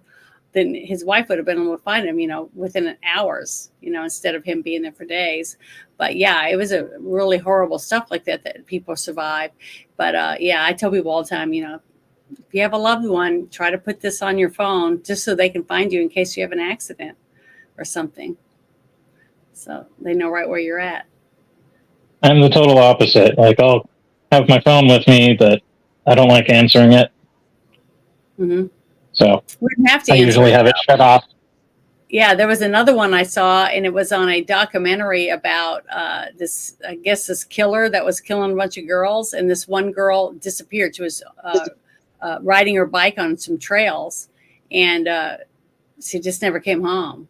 And they remembered, oh, we got this app. Well, let's see if we can find her. And then when they watched it, they could see where she went. And it showed her going off of the trail and then going around and all these twists and turns, and then all of a sudden stopped like that. Because what she was running from this person. When she got away from him, she was trying to get away from this person. And he basically left her for dead in the woods, strangled her. She was unconscious or whatever. So when the police cam on his jacket, on their chest, he walks up over and they're looking down on her. She looks dead, like she's just laying there, and her eyes open, and he starts yelling, "Call the ambulance, she's alive." It was really, really emotional show to watch that one. So there's lots of good stuff like out there to see, that determination someone has, to play dead or whatever, to live so that you can live. I think it's not everybody has that. I wish everybody could, but we don't. But that's when my dad said, you guys are going to learn how to change a tire and stuff, because, when you're out in the middle of nowhere and your car breaks down, you can't just stand around and wait for someone to come and fix it for you. You got to be able to do it yourself. So. Hey, Kronos. So to circle back to the movie, yeah, we're good at that. Hooper goes and dives and hides out. And then Brody, he's stuck on the boat. What's he going to do? Well, he's going to take that M1 Grand and... Well, he's in the cabin. Remember, the shark passes through, and that's when he puts that tank, the one tank for scuba diving, and shoves it in his mouth. Because he remembered what his friend told him, that be careful with these things. They'll explode. They'll blow up. And that's a design decision by Spielberg, because Spielberg thought it would be more satisfying for the audience to have one final big boom. He was right. I mean, I'm not the chum. You're the chum, buddy. Yeah, and you would have a better reaction to seeing an explosive end to such a menace like that hellish shark. That's what you want, And I mean, it's like a huge character arc, because you got to remember the tension's way up. That was a classic thing in the 70s too, because another movie that scared the shit out of me was The Car. Oh yeah, about Anton LaVey's car. Yeah, and that thing, when that thing blew up, that was the most satisfying thing. Although there was that demon in the what was the name smoke of that and movie? the fireball. The Car. The Car. I don't think I saw that. You've never seen The Car, Janet? Mm-hmm. Oh, it's got an iconic set of wheels. Another movie I would like us to watch is called High Tension. It's a foreign film. I know how much you love those, but I'd like to watch that. Familiar. If we're going to watch that, we're also going to watch Pack de Loop. Because it's a thriller. But it's kick-ass and scary. It's really good. High Tension. Yeah. That was the French movie, right? Yes. Does it have William Zabka in it? I don't remember their names, but it's really, really good. It's a French film. And then there's another one, but I can't remember the name of it. And they're stuck on a. Listen, I'll watch this movie because it's got My Win in it. My Win was the blonde-haired girl. The one where they're stuck on the ski lift is Frozen. Yeah. Oh, that one's a good one too. That's another one we could do. That's a very good one. Did you see it? Not to be confused with the Disney film. It was it a Disney film? Oh no. Not to be confused with the Disney film. Thriller. Yeah, when they're trapped up there, when they turn up, because nobody knows they're up there. They snuck on. So hopefully it teaches a lot of young people not to sneak around and do dumb shit. The shark is named Bruce. Although one of the most epic survival films was Surviving the Game. Mm-hmm. That's an enjoyable movie. Was that with I'm trying to remember what his name is. Ice-T as the homeless dude being hunted down by Lance Henriksen and his crew. I was thinking about the movie with damn it, the guy from Romancing the Stone. What's that actor's name? Michael Douglas. Michael Douglas. He's in and he meets his friends or something, and they're playing a game or something. Remember that one? Oh, I can't remember the name of it for the life of me. This is Luc Besson's girlfriend of many years. She was a star of the opening part of The Professional. She was in it. She also plays the opera singer in The Fifth Element. There we go. Oh, is that her? That's also yeah. She wasn't the actual singer though. She was not the actual singer, but she plays the part of the opera singer, and then she's also in your movie High Tension. Oh, yeah, High Tension's good. Well, she's a good actress. She was really good at portraying the alien woman in Fifth Element. She's unique looking. It's very exotic. Yeah, that's it.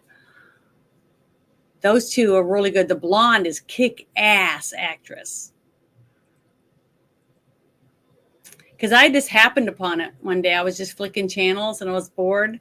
And it popped up and I was like, oh, I guess I'll start watching it. And I was like enthralled. It was really good. Okay. I liked it. If we're going to watch this, we'll have to watch Pack de Loup, or known as Brotherhood of the Wolf. Okay. What about that other one that you were talking about? It looked like Last of the Mohicans type movie. With swashbuckling like one. I don't remember the name of Brotherhood of the Wolf has a sword fight in it. It has a big. I don't know. It's one that you were showing me previews of it, and you said we're going to put that in the list. So it's a while back. I can't remember. It was probably Brotherhood of the Wolf. I'd have to see it to see who's in it to tell you if that was it or not. But it looked really, really good. It looked Mark Dacascos as Manny. Dangerous Liaisons type clothing and stuff. Yeah, it's Brotherhood of the Wolf. Paul Revere, whatever that, capes and stuff like that. I can't remember. Is that it? Yeah, I believe this is what you're looking for. Hold on.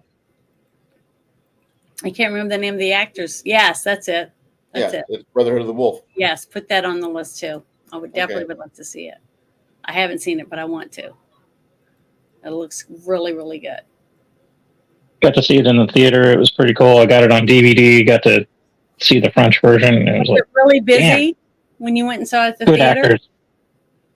No, because I went at 11:30 in the morning to see a matinee. So and you're not going I had it pretty much to myself. It was a good film. This movie has so many interesting shots in it. I'm looking forward to it. I can just love the clothing already. So to me, I just love that stuff. It came out right after The Matrix, so there's a lot of... The lack of clothing was pretty epic, too. Really? Okay. Well, the clothing right there, all those costumes are just freaking awesome. And I recognize a lot of the actors. Yeah, it's got Monica Bellucci and her husband. What's his face? I can't remember his name for the life of me, but I've seen him in a few movies, and he's a good actor. And of course, Mark Dacascos, and then a bunch of French people, which did a really good job. But I don't know any of them.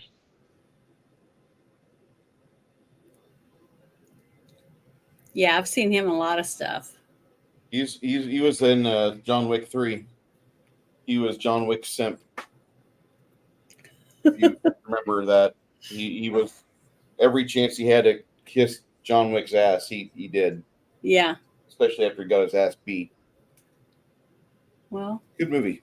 Brother the Wolf and High Tension. We'll put those on there. Okay, good. Thank you. Is he the son of the Iron Chef? He should be.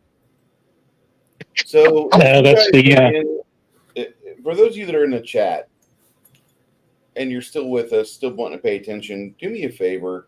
I want Janet to read your scores. So if you've seen Jaws in 1975 film that we are all talking about for the last hour and 30 minutes. Well, we didn't talk about it the whole time. We talked about other things too. There's a lot of side chatter, but it's like our D&D game yesterday where we were on for 7.5 hours and we played for 5. Mm-hmm. I was okay with fun. that. And I leveled up. And that's healthy. Yeah. But yeah. Oh yeah, you did. So what was your score, Bruce? This movie is pretty iconic. As far as like enjoying the actual movie itself, I never really have. I'm not a big super fan of shark movies, of Jaws, of the 70s monster film started off because of this. Mm-hmm. They had Orca, they had Tentacles. After this, there was a whole bunch of really bad movies. There was some bright spots. Jaws is good. Swarm's good. The first 2 Piranha movies are good. Well, American Werewolf in London. No. That's not a monster movie like Jaws is. I was gonna say it's a monster movie, but but Jaws is it's a believable monster movie because it actually could happen. Yeah. Food of the gods. Yeah, a werewolf movie like American Werewolf in London, or Godzilla, I guess Mothra. You're right. That's more sci-fi, But mm-hmm. This movie, it scores a solid 85 for me across the board. It's not super low, but it's lower than a lot of other people because they think that it's like the 10 out of 10 iconic summer film, and for me, it's not a 10 out of 10. It's a good movie. It's got some great believable performances. There's some things in the film that you can see there's real problems between the actors and cast. And to me, that bleeds through. That bled through the first time I watched it, where it looked like they were not having a good time filming. Like they were having really? I've never really, quote unquote, enjoyed this one. And Jaws 2 is, as much as it's not a better movie than Jaws 1, I actually feel that movie moves along at a faster clip than this does. I know that sounds weird if we watched them both together, within minutes of each other. I would probably substitute the air tank for a power line, and that's it. That's it's almost the same movie. Same fucking movie. But I kind of like the pacing of Jaws 2 better. There's nothing else better about Jaws 2. I even think the way the Jaws shark is animated is you would expect the second one to be more paced because it's almost in the same area, and he'd already been through this before. So he would figure out how to get rid of it faster, and he didn't have the other people that he had to leap over or fight with to get it done because those people aren't in the movie. It's not a bad movie by any means for me. It's just a movie that I've grown up with this film. My family, when it's on, this is my family's Die Hard. If this movie's on and nothing else is, like, instead of going and reading a book or like turning on your favorite musician, this movie comes on. Mm-hmm. This was played on TNT back in the 90s a lot. Yeah, and that was my experience with it because we had free cable. My dad was mayor of our small town. One of the perks was you get free cable. So I saw a lot of Jaws 1. And I didn't watch all of it. Jaws 2, I've only seen in black and white when it was televised. Jaws 2 I just realized that. That's not a superior film. It probably is even better. No, it's not. The reason why I say it's better, I enjoyed it. because your mind adds details to it that you're not seeing. Yeah. And that's always preferable than actually having a director go out of his way, unless you've got Rob Bottin doing special effects with unlimited budget, like The Thing. You're not going to get a great result. That's all I'm going to say. I mean, there was a few movies in the 80s that are must watch movies, like The Thing, The Fly, films like that. If you like practical effects, those are must watch movies, because those show you how to do good practical effects and they have a good story with them. But Yeah. Jaws and Jaws 2, not my favorite movies. They did teach me to stay the hell out of the ocean, and I didn't get that until I was in my 40s. Yeah. But, all my Mexican friends in the oil field, they don't go to the ocean. They don't go in the water. They might go to the beach. They stay on the sand.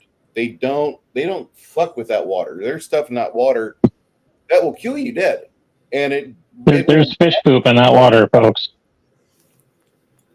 Well, you can't drink it.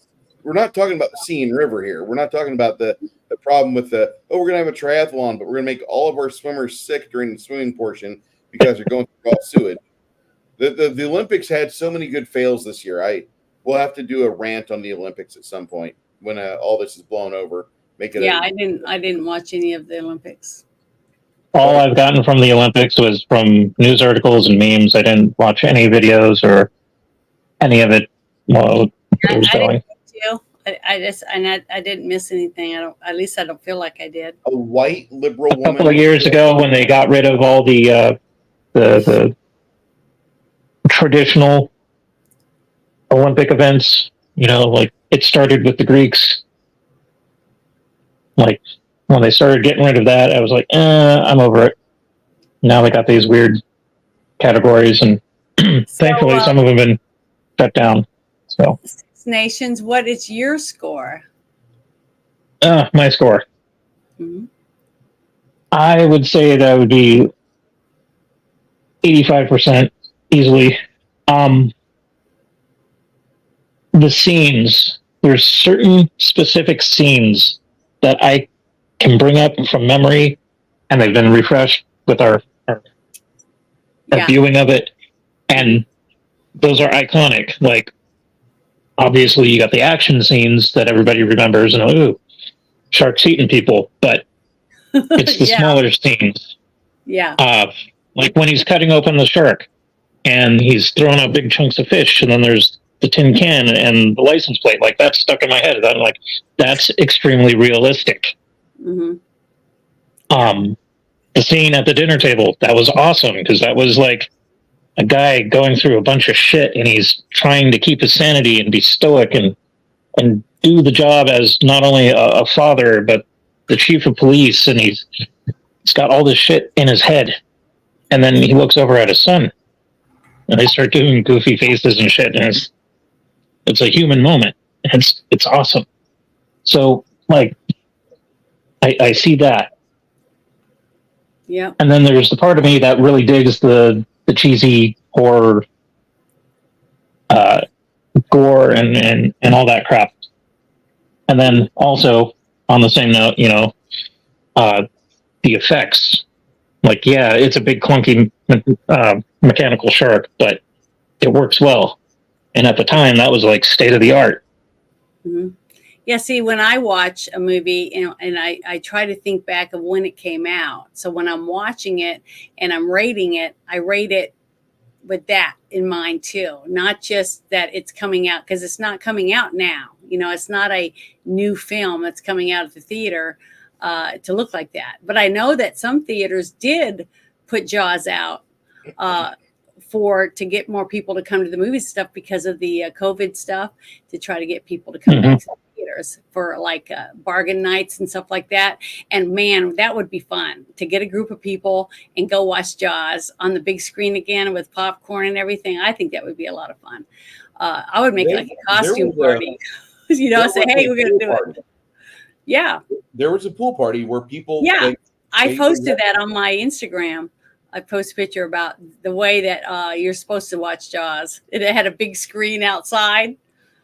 like an outdoor theater, and they Yeah. had people in their inner tubes and stuff. I thought that was cool. And if I could afford to do that, I would do that. I'd hire a place and have a big group of people come out and we'd have hamburgers and stuff. And then when night hit, we'd all get on our inner tubes and float around while we watched Jaws. I thought it was great.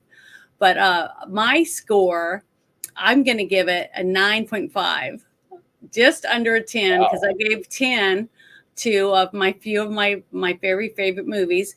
But the reason why it's so high to me is the fact that the iconicness of it, basically.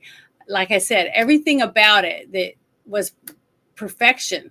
I mean, the editing was excellent. The music was perfect. It didn't take you out of the movie at all. The character arcs, the way the chemical reaction between all of the characters in the movie.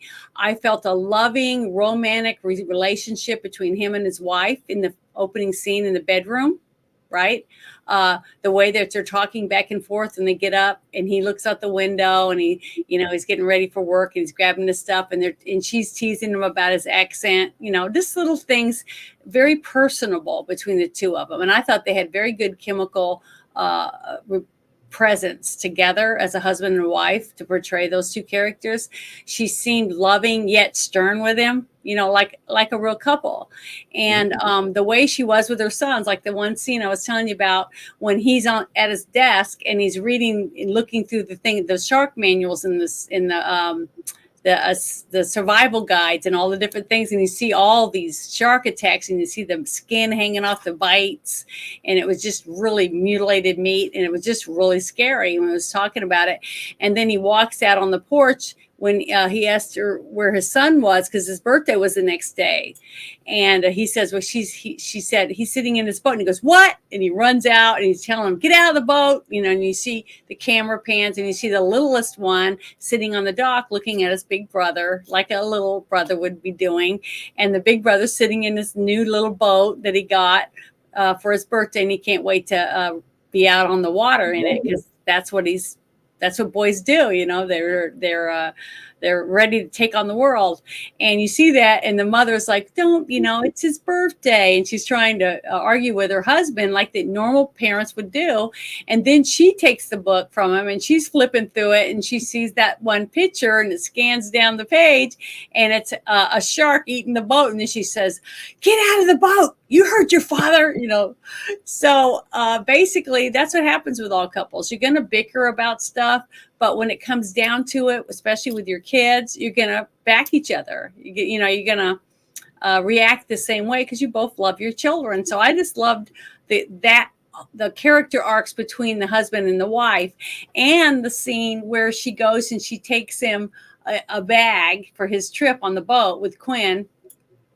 And she's saying it's got Blistex and sunscreen. She said, like a normal wife.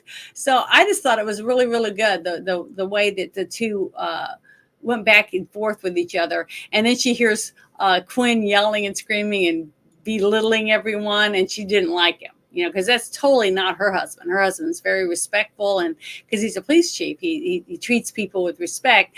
And this guy's total opposite. And she's worried about her husband being with this guy. So she runs off, she's upset when she leaves. So that whole thing I thought was really, really good. Then I got to take my trash out. Sorry.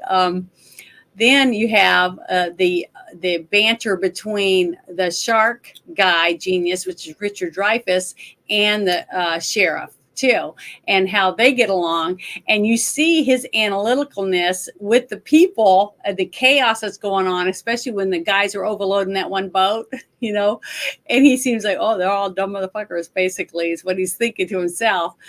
So I thought that was really good for his character, because his character arc is too, because he gets knocked down a couple notches when he realizes that even though he has all this stuff and all this money, it still won't help you in this type of scenario. So I love that whole character arc for him. And then you have Quinn's character, that's a rough and tumble, mean, crotchety older guy that has been sharking pretty much his whole life, it seems like. And he thinks he's better than everyone when it comes to knowing about sharks. Because even in the back of the room, when he scratches on the chalkboard to get everybody to turn around and look, that's saying that he would hunt the shark, but he wants this much money up front. Says he's already pushing his manhood around at that time. So when they're all on the boat and you see them all butting heads, and the way that they filmed it, just like I said, the confinement of the ship, the way that they went around and filmed the boat with them interacting on it, I just thought was just really, really good. It brought everybody in the theater into this teeny tiny ship. We're all crammed in there, and I just thought that was really good. And the tense scene was tense almost through the whole thing. Even though they weren't really doing anything, it was learning how to tie knots and whatever else. And when you see Quinn, the thing starting to move on the fishing rod, and then he slides on his straps. And then he grabs it and he's holding it and he's got his feet on there to lean back. You can feel the tension rising, even though you don't even see a shark. We don't even see a shark for like over an hour, right? Basically in this movie, but the tenseness is building, and all three of them, you can tell by the way they're talking to each other and the way they're bickering and arguing and getting mad at each other, that there's a lot of tension built up. So after all that goes on, and then that night they're in there and they're drinking, and then that's when they start doing the whole thing with their scars and talking about different things they went into. And then it gets really deep when he talks about the ship that he was on when they dropped the bomb off for Hiroshima, and how they're stranded out there when their ship gets hit by torpedoes, and all the men go in the water and the sharks are just slowly feasting on all of them before they come get them, because it was a secret mission. So you start to see Quinn differently, you know what I mean? So his character arc changes a little bit, so you start to understand him. So I just loved all of that. I thought there was so much detail and richness in all the characters, and the way that their director worked very hard for us to see each character in a certain light. And I think he did it. I think there's no way to say that he didn't. Every single person that was supposed to be important in this movie was, because of his details and the way that he wanted us to see it. And I think he did great. And when it came to all the practical stuff that he did to achieve each goal, for it to be like, even the leg when it falls, from the guy that gets his leg bitten off in front of the kids in the pond area. Today, when we see it, we know it's a rubber leg. But at the time when this movie came out, I guarantee people were screaming in the theaters, because it was so realistic. Like I said, I almost started crying as a mom, to see that little boy on that raft, and to see those, I get emotional thinking about it, to see the raft bubble up in the blood and stuff, and then the floppy side, whatever you call those fins on the shark. My heart just drops every time I even think about it, because that happens in real life. Real people die from shark attacks every year, and that to me it's still just as scary when I watch it. The thought of that one girl at the very beginning, just a romantic tryst she's going to have on the beach with a cutie she met at a bonfire on the beach, and she just wants to go skinny dipping and make out and have a wonderful night. And she gets out in the water and she's swimming around, and then she dies begging God to save her. That to me was heartbreaking. So to me, I see so much in this movie. It's just packed in there, and I think Steven Spielberg did a phenomenal job. And to me, this is the best movie he ever made. He did everything he could as a director, and he worked very, very hard. You can tell, because every person he picked, the editor, the costumer, the guy that helped him make the props for the robot, the actors that he chose. I mean, even the extras were phenomenal. They made you believe they were on a beach on the 4th of July, having fun swimming, and then panicking because of shark attacks and stuff. So to me, it's a 9.5. It's almost a 10. So there was like you said, there were a couple little lulls here and there, but I don't care. It's severe? No. Still giving it a 9.5, because it's not a severe set of problems. I mean, it's just something that I've noticed whenever I've watched this movie. And later, like whenever I do deep dives, I go into commentary tracks or I start reading on screen diaries or such. I find stuff that like it completely you're like eureka. I knew that. I had that feeling since I watched it, and this deep dive today we did. It just kind of reaffirmed to me that like Shaw was a great but yet troubled actor, and he's of that generation of good actors that we wouldn't even have today because they would broom him out of the business. We couldn't have a Robert Shaw, we couldn't have a Oliver Reed or a Peter O'Toole because those motherfuckers would be drinking till 5 a.m., go to their trailer, get in makeup, and be like, "Well, I They guess." still do that today. I hear about people, but they're not usually drinking. They're snorting coke or doing other types of drugs and stuff. So they're still doing the same thing. I mean, I've heard about what was his what did the movie The Blues Brothers, John Belushi. You know, him and his that's partner. 1980. Hold on, that's in 1980, Janet. That's I know, but still, that movie. Mm-hmm. But we're talking beer tabs or bottles of J&B. Mm-hmm. I was going with the vice of alcoholism. Like the drugs, there's a complete different set. It hits the same numbers. It hits the same dopamine for certain people. But like we couldn't have this group of wonderful alcoholics that made good films for us back in the golden and silver days of cinema. Today, they could not make $1. They wouldn't. Yeah, they probably wouldn't. Mary thank God she lived when she did, because she would not have made anything more than whatever a woman at Cato dresses and outfits makes, or whatever the story is for fat girls. You know what I'm talking about. Yeah, but can I jump in for a second? I wanted to read Crafting Gamers. He put 5 out of 10 as his score. Yeah, I would actually want him, like Crafting. If you're still here, I want to. If you could just put some information in chat, or if you want to link, brother, I'll close one of my windows. You can jump in because I want to hear your.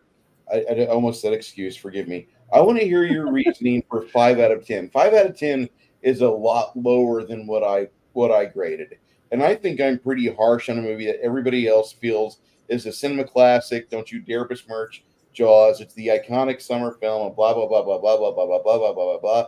You say 5 out of 10. You earned your spot on the panel. Come up here, dude.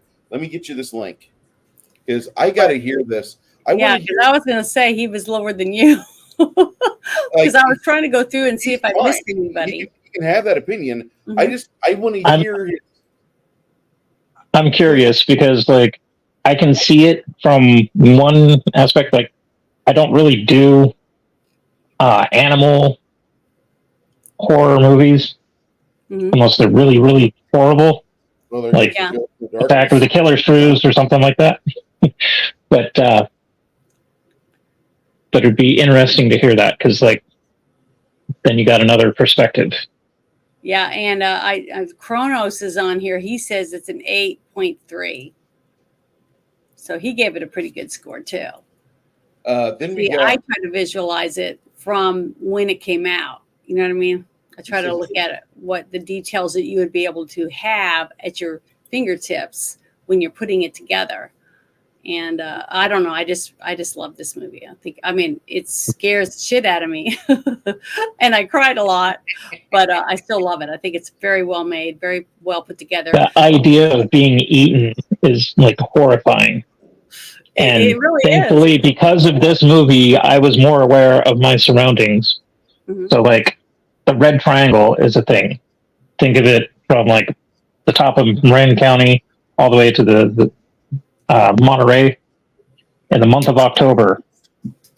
For God's sake, don't be swimming in the water because you'll incur the wrath of the demon fish. Just remember, friends, every time you swim in the ocean, you are fishing. You are swimming in fish, semen, and spunk, and diarrhea.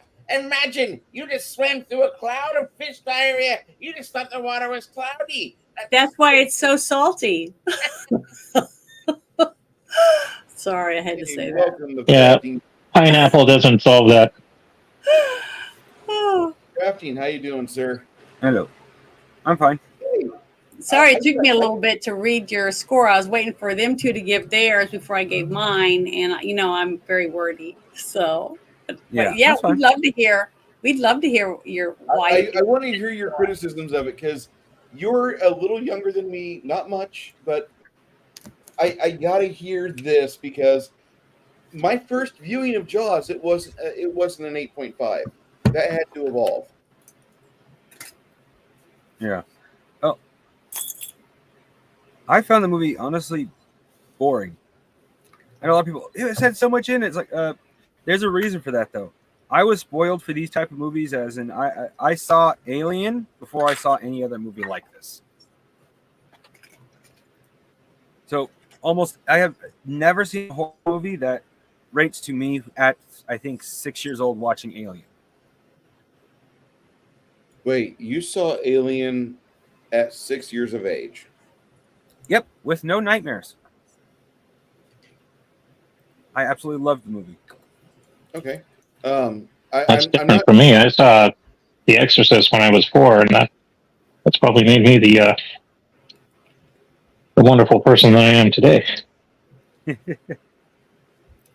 I can see your opinion on that. Now that I know that about you, okay, I get it.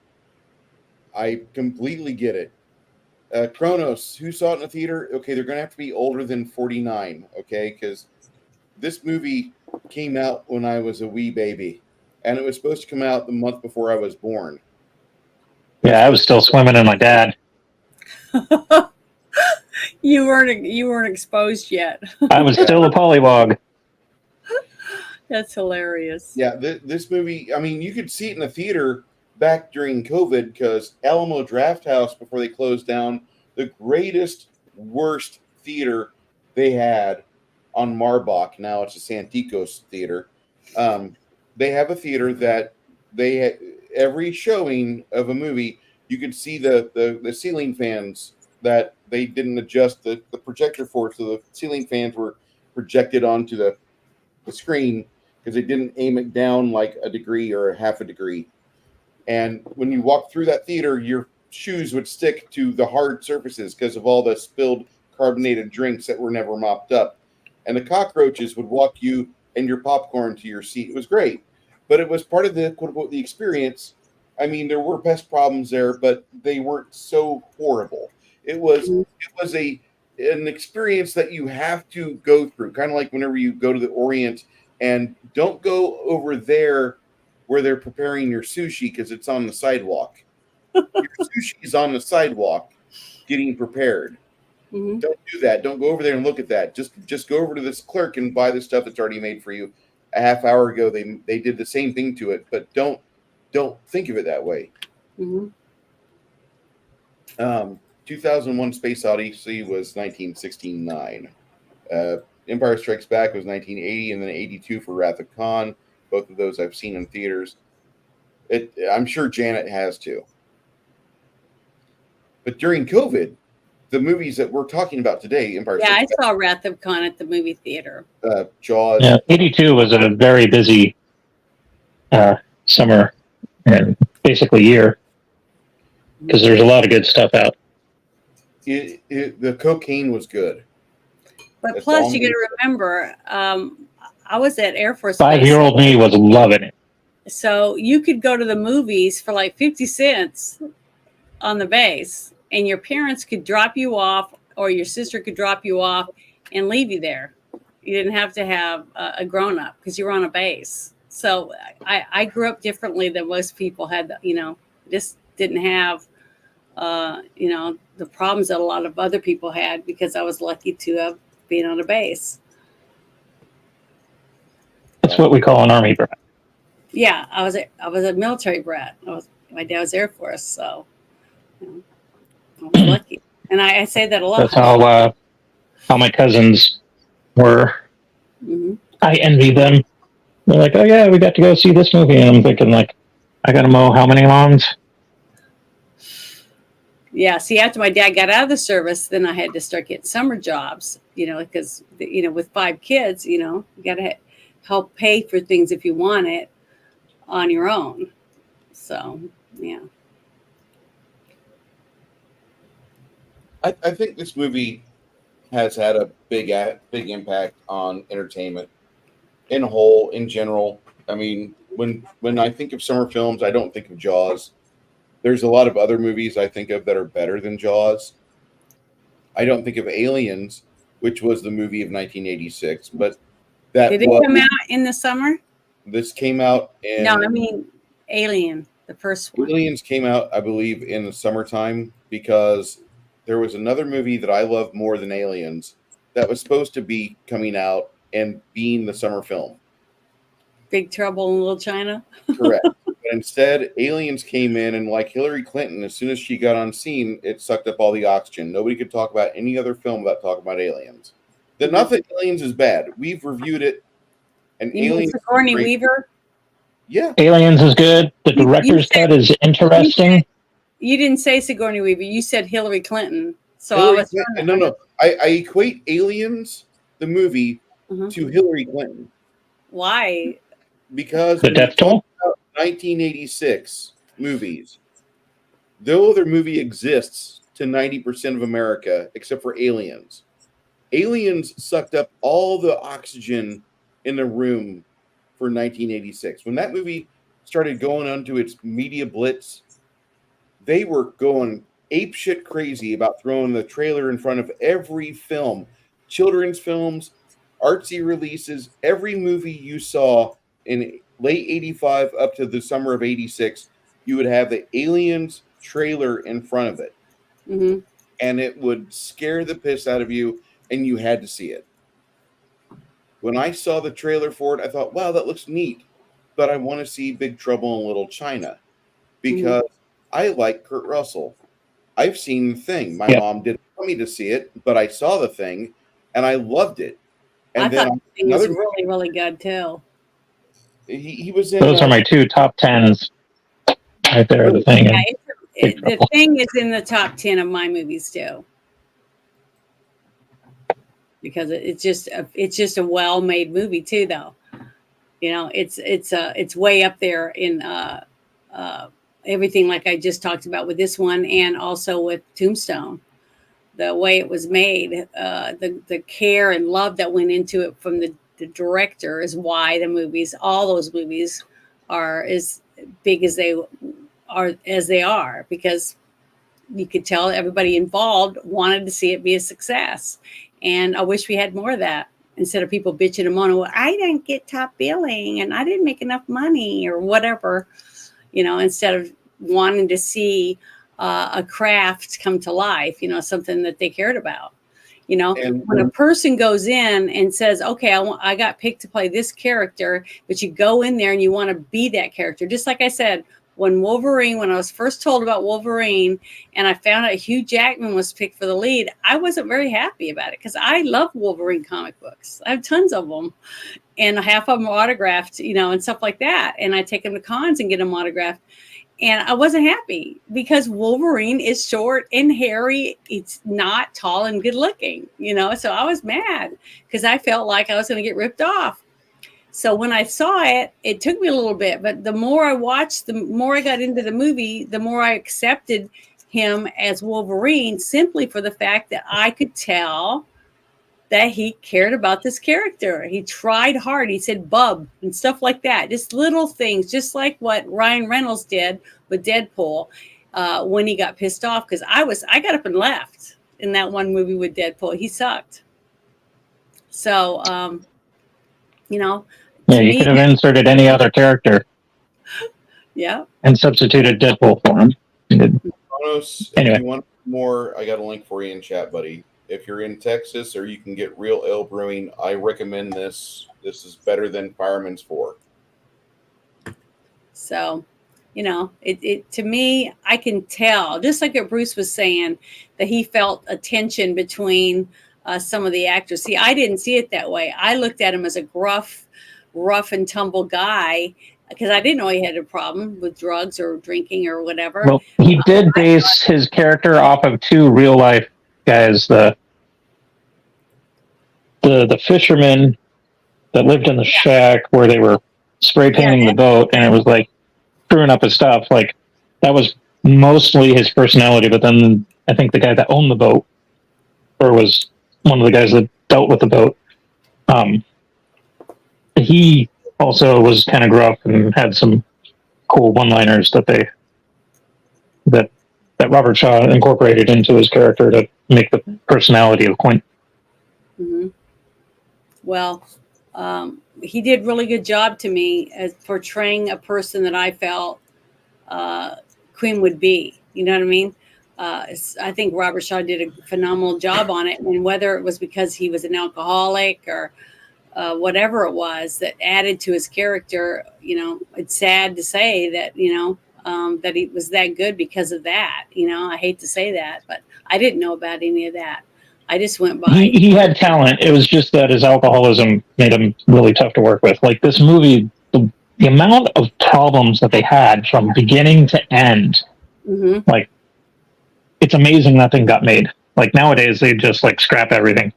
Yeah, that's what I'm saying. The stuff that I dug up that I shared with Bruce and you two before we even started to do the review was how many problems they had, and that Steven Spielberg had nightmares for months after this movie was done. There was a night where George Lucas gets into the set, and he was in there with Spielberg. They're hanging out, and Lucas puts his head in the shark. He puts his head in Bruce's mouth. This is not a good way to be. And he gets his head stuck for a minute, and they think they break the mechanical shark because they're trying to get their buddy George out of there. George, here in the middle of doing a production for Star Wars, we got to get you out. You still owe me money, and they get him out, and then finally, whenever who is that guy? The special effects guy for this Robert Matty. He's the special effects supervisor for this film. He also was the special effects guy that made Bruce, the 3 rigs of Bruce. He also was in a great movie behind the scenes. He did Mary Poppins, and he also did 20,000 Leagues Under the Sea. If you've not seen either of those films, you've lived under a rock, go fix this. It's Sunday. You still have time.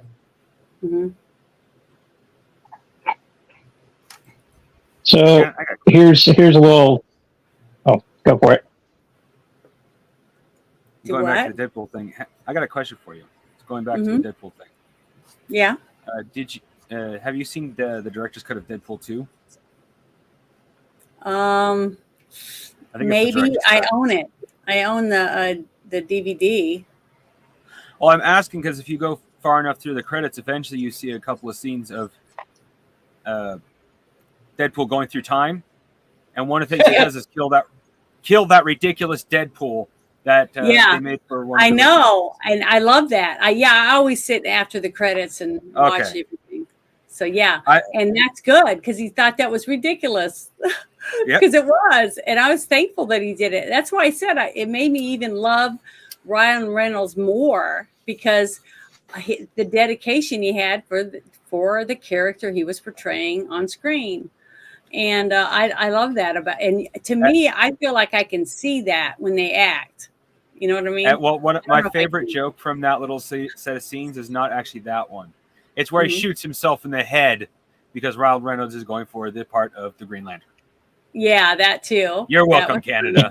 I saw I really like that. I thought it was hilarious. I thought this is terrible because you guys bitch about that movie. I actually did like the Green Lantern movie. I did like it. I just thought it was funny. It was entertaining. Is it going to be super memorable? No, but it was entertaining. Yeah, I did. I thought it was. I've seen way worse. Believe me. Yeah, but the fact that he did it to himself, that's what made it so funny. Because he hated it apparently. So that's what made it great. So I was going to go on this random thing. It was, if you were growing up in the 80s, you remember Nickelodeon, and then there was Nick at Night. Oh. And they had a show called Lancelot Link Secret Ship, which ran from like 70 to 71, early 70 to 71. And it was one of those, dress up the chimpanzees as people and film them, and then try and do a show about that. Well, in that same vein, was it TNT? I think, or TBS, one of the cable programs from the 90s. They started doing little advertisements for their movies with chimpanzees, and they had this thing where they were showing Jaws ad nauseum, and they had chimpanzees doing the boat scene where they're in there talking about their stars and stuff. And it was, if you can spoof a movie like this, like it's got to have some memorable qualities to it to warrant It's like I was saying, wrangling freaking chimpanzees. Do you guys remember that commercial? The what was it? Trunk Monkey, and he comes out and he hits Yes. the guy over the head and throws him off the bridge. He's trying to steal the car. I was shocked that they. There is actually a. I laugh those hardcore, and there is actually a bunch. If you look hard enough, you can find a compilation of like 12 Trunk Monkey videos. Mm-hmm. I was shocked when I remember seeing the very first one. Was that on like Saturday Night Live or something? I don't know, but I first found it on YouTube. I know it wasn't a real. It It was on. Was it Mad TV? I was trying to remember what it was on because I knew it wasn't a real commercial. Because I was like, "What the hell is this?" When I saw it, I was like, "What the hell?" Because it hits a guy over the head and then drags him and throws him off the bridge and looks around, to see if anybody was watching. Bruno's Danger Mouse kicks ass. That and Count Duckula. He was funny as hell. I just discovered something on a sprue that could have easily gotten thrown away. Uh-huh. It's a miniature that is like, I'd say 2 or 3 millimeters tall. Oh, dear God. I'm sorry. That poor lady. I feel sorry for that lady. Why? What's she doing? She's breakdancing. she She has been immortalized for horrible breakdancing That got the zero? in hundreds of memes. Yes. She's a 0 point I didn't- breakdancing star out of Canada. And she was a teacher, supposedly. She was taught a teacher breakdancing. for culturally appropriating breakdancing, and then they nominated her because her and her husband are on the council. So she went to the There's your problem. If she was like us and took cardboard into the boys' bathroom back in grade school, she wouldn't be doing the shit that she did to get a 0. Just saying. Pretty bad. I'd never heard of anyone ever getting a 0 in the Olympics. There's never been a performance in the Olympics that has destroyed an event before this. This lady has done so much for so little, and I owe her a beer. Thank you. I was going to say, How humiliating is that? I mean, that is just, yeah, that's really embarrassing. That could be devastating.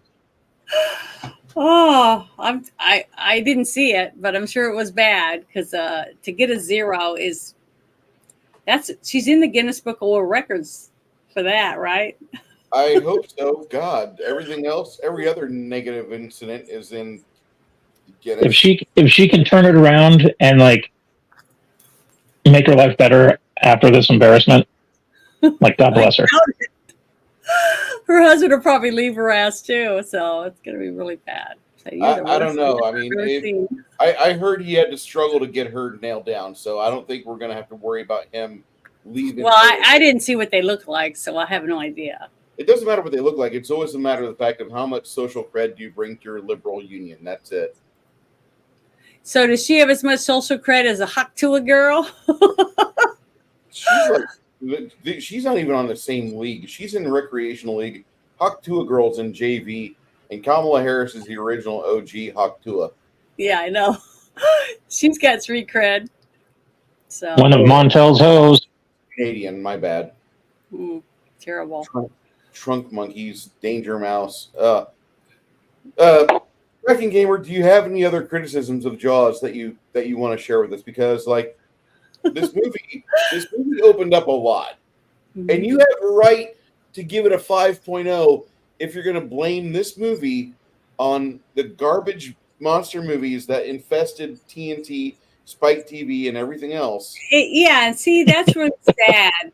That's really sad because you got to remember, remember the movie or the book that Stephen King put out, and it was about the creatures that escaped from that laboratory, and The Mist.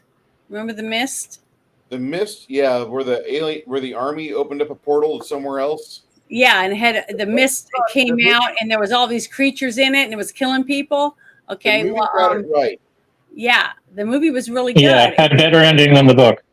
Yeah, but the Cujo, that was another one. That was I love the movie more than I liked the book because I didn't want the boy to die. You know, I don't like Stephen King's writing because I find out that later on some author or some movie writer gets a hold of the script for a movie and it's like, we're not using the book's ending. I've got a better ending. And he does. And that's happened in multiple Stephen King books. The Tommy Knockers ending and the book sucked. The movie was a little better. It wasn't that great. It was better. It had a better ending from 1991 when Tim Curry was the danger clown. And then I haven't seen Dolores Claiborne, but I bet it's better than the book. God, that's one of my favorite ones that he's made into a movie. It's very Kronos, I'm just going to interject real quick. He's the greatest. He's fantastic. Wherever there's danger, he'll be there. He's an ace. He's amazing. He's the strongest. He's the quickest. He's the best. Danger Mouse. Yeah. We like over here. You got to remember, another 20 years, and you're going to have the kids saying that liked what was the name of that Paw Patrol? So there we go. Oh God, it all changed. My cousin's kid loves Paw Patrol. Lots of kids. I actually got Baby Shark stuck in my head thinking about Jaws. That's messed up. I went to I helped someone take two little boys to see the guy that wears the orange bow tie. I can't remember who that is again right this second. And they were singing and dancing on stage. It was adorable, though. It was a really adorable show. And I wish they had more stuff like that for kids. But I can't remember what his name is right now. Okay. But it's a good kids show. One show that I didn't like when I saw the cartoon on TV was Peppa Pig. Have you guys seen the cartoon? I try not to. It got spammed on YouTube.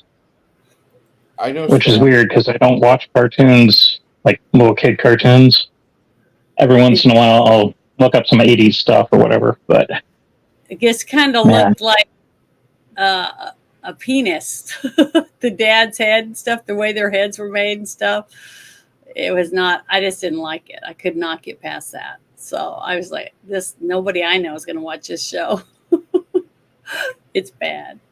Even though it may have been a good thing, I just did not like the way they drew it. It's not appropriate. Here's the Peppa Pig that I know and love. No, the dad. Show the dad. Oh, yeah. That's a good amount of fat. They make it into pizza. Pork pizza. Oh, my God. That's horrible. But funny. In cooked form. Porcine goodness. Mm-hmm. That's how she looks now, Peppa Pork. Oh, anyway, I'm hilarious. I really love bacon because I'm a pig. And I love bacon. I love bacon. I gotta ask, Janet, next week, are you gonna miss us? Yes, of course. I'm gonna try to stop in when you guys are doing your talking about your movie. So it's gonna be fun. She'll be drunk posting on social media. If I'm not busy, I might even join your Discord and watch it with you guys. So that you're invited to come and be part of it. Yeah. You're house sitting next week, right? Yeah. So I don't know. I just have no idea. She was in the middle of moving in. to a new place, and she has two beagles. One's old and one's really young. So, I'll have to take them on walks and stuff. So I'll probably take them separately because one's old and goes really slow, and the other one, because I've walked that one before. This new one I haven't. And have you guys ever been around beagles? Have you guys ever been around beagles? Nope. And listen to them beagle mix, and they're great dogs. So. When beagles see squirrels or rabbits, they are small dogs. They are small, 25-pound or less dogs. But then they will go big shit on the small critters. They bray like they're 100-pound dogs. Yeah, they sound like they're dying. That's exactly true. Soy base knows exactly what I'm talking about, and I have to go in another room for a little while because your head. We call those breeds hound dogs for a reason. Yeah, but go ahead, Crafty. Or he was going to ask a question. Yeah. All right. With if Janet's gone, that means basically half of our power is gone. Are we even going to play next Saturday? You can play my part for me. I actually have her character sheet. Okay. Yeah, I sent him everything. The thing is that I just didn't want to leave everybody hanging because I can't take but one suitcase because I didn't buy tickets, and they're flying me there because I wanted to drive when I went. Bruce is going to play Isabelle. He's probably going to have to shave his chest, but we'll work it. That's okay, but I'm going to try to get this to be like a vacation too, since I have a free place to stay. So you know what I'm saying? I'm going to try to check out as much stuff because she's in a whole new area I've never been in. So it's going to be kind of fun, and I'll probably make some shorts and stuff depending on where and what there is there. See, I don't know. I've never been there. Just beware of Florida, man. Yeah, I'll be watching what's going on, but I can't take that with me either because I'm flying. That's another thing I don't like. So we'll see. But she has a car. I won't have to rent one. And she has those passes because everything has those toll things. Sun Pass. Oh, yeah. So, yeah. We'll see. But she's got a pool. So I'll be spending a lot of time out there. Kind of happy about that.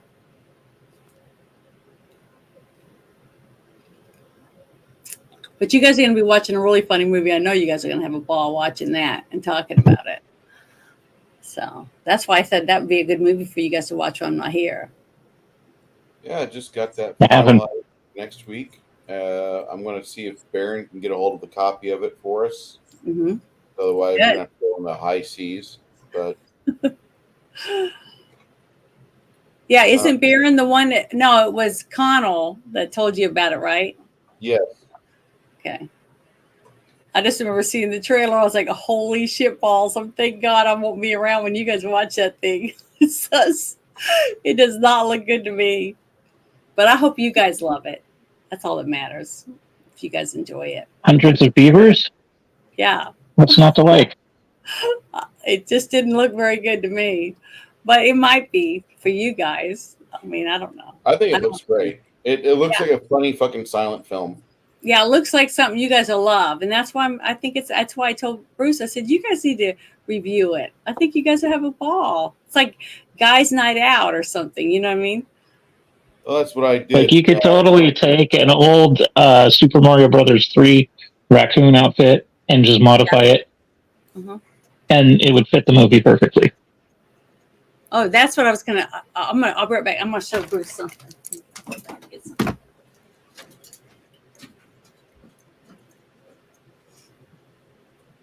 So I'm already working on this other thing I was telling them about. So next week will be bros discussing a movie. Hundreds of beavers. And in the chat, I put up a link there. That link is for my friend Baron G. Rock. He's going through some issues right now. He's trying to help his wife out. He's losing his house. He's getting divorced. He's still trying to help her. He still loves her. They're still friends. But it's more complicated than that. It's to help with medical. It's to help with everything. If you guys have $1 or $2, go ahead and throw money at it. I've known the guy for over. Does he have a GoFundMe or anything set I up? have it right there. Good. Right there, Janet. Okay. So, he's been an honest person with me all of his life. Is he perfect? No, he's a better guy than I. He's gonna tell you where he's going on things from the outset. He telegraphs. He does all of his movements are not secretive. Not a single one. He's up front. So I appreciate him for a lot of things. He's helped me with my channel. He's a solid dude. Yeah. Seriously. And I wish things were better for him and my Peoria people. They could actually get together and continue the table breakers after I'm gone. But apparently that, because I was the motivating force, I didn't realize I was a linchpin for that. When I went away, the pieces fell. I'm sorry. But I want him to make it. I want his wife to make it. I want them to continue being healthy, continue being good towards each other and the world around them. That's what I want. But if you've got a few extra bucks, that's great. Thank you. He's a solid guy, like Six Nations said. And Can you put the link in the chat? Because even if somebody can't donate, they can share it. Share the link so someone else they know might be able to donate. Right there. I just put it back in the chat again. Appreciate it. So, anyway, next week we're watching hundreds of beavers, and it's Okay, go with that. it's bros watching or bros discussing. Not to be confused with Snatch, which is also not to be confused with those type of films. Has nothing to do with female genitalia. I was lied to. I thought there would be genitalia. Good movie. Love Snatch. Who doesn't?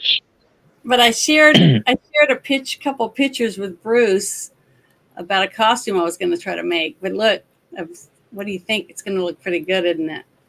You know, the one I sent you pictures of? Oh, my. Yeah. It's for a Warhammer costume I'm making. Yeah, and then I got these. I'm going to make my sleeves, you know, my little sleeves and stuff. It's going to be really fun. So are you doing the Sisters of Battle one? I don't know which one it is. I sent a picture that I found that I thought was pretty nice. That I thought, well, I think I could pull this off. Can you share that, Janet? Yeah, you can share it. Do you still have it? Yeah, Can I send it to you? I don't get rid of things you give me. Anything, Warhammer 40K or Vallejo? It's because we're going to be Rosetta. doing. There's a game coming out, like in September. So I was looking for stuff to fix up my costume, and then I got stuff to do my just hair. Janet, you're aiming right now more for a Warhammer Age of Sigmar, which is medieval. Yeah, because there's going to be a bunch of different people on a podcast, and they're going to be all wearing different costumes because they all go to different things. Early Warhammer. But the other one too. Do you still have the other one too?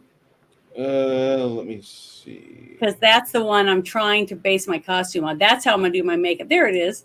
I'm going to do my makeup and hair kind of like the other girls because I wanted something I could use on multiple costumes for different types of things. Okay, so just so you know, Janet,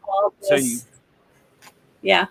Just so you don't get chewed out by somebody, it would be more Age of Sigmar and not 40K. Still Warhammer, but Age of Sigmar is medieval. Well, I went through a whole load of costumes that were on a couple Pinterest and a whole bunch of other websites. Yeah. And I was trying to pick something I could make that I could also use parts of the costume on other costumes. Well, I was about to say, if you were first tile. If you have that fur thing you had up, and then you take the miniature I showed you and make some more metallic power armor looking thing. See, that's what I'm going to try to do. You could do a Sister of Battle with a Space Wolves theme to it.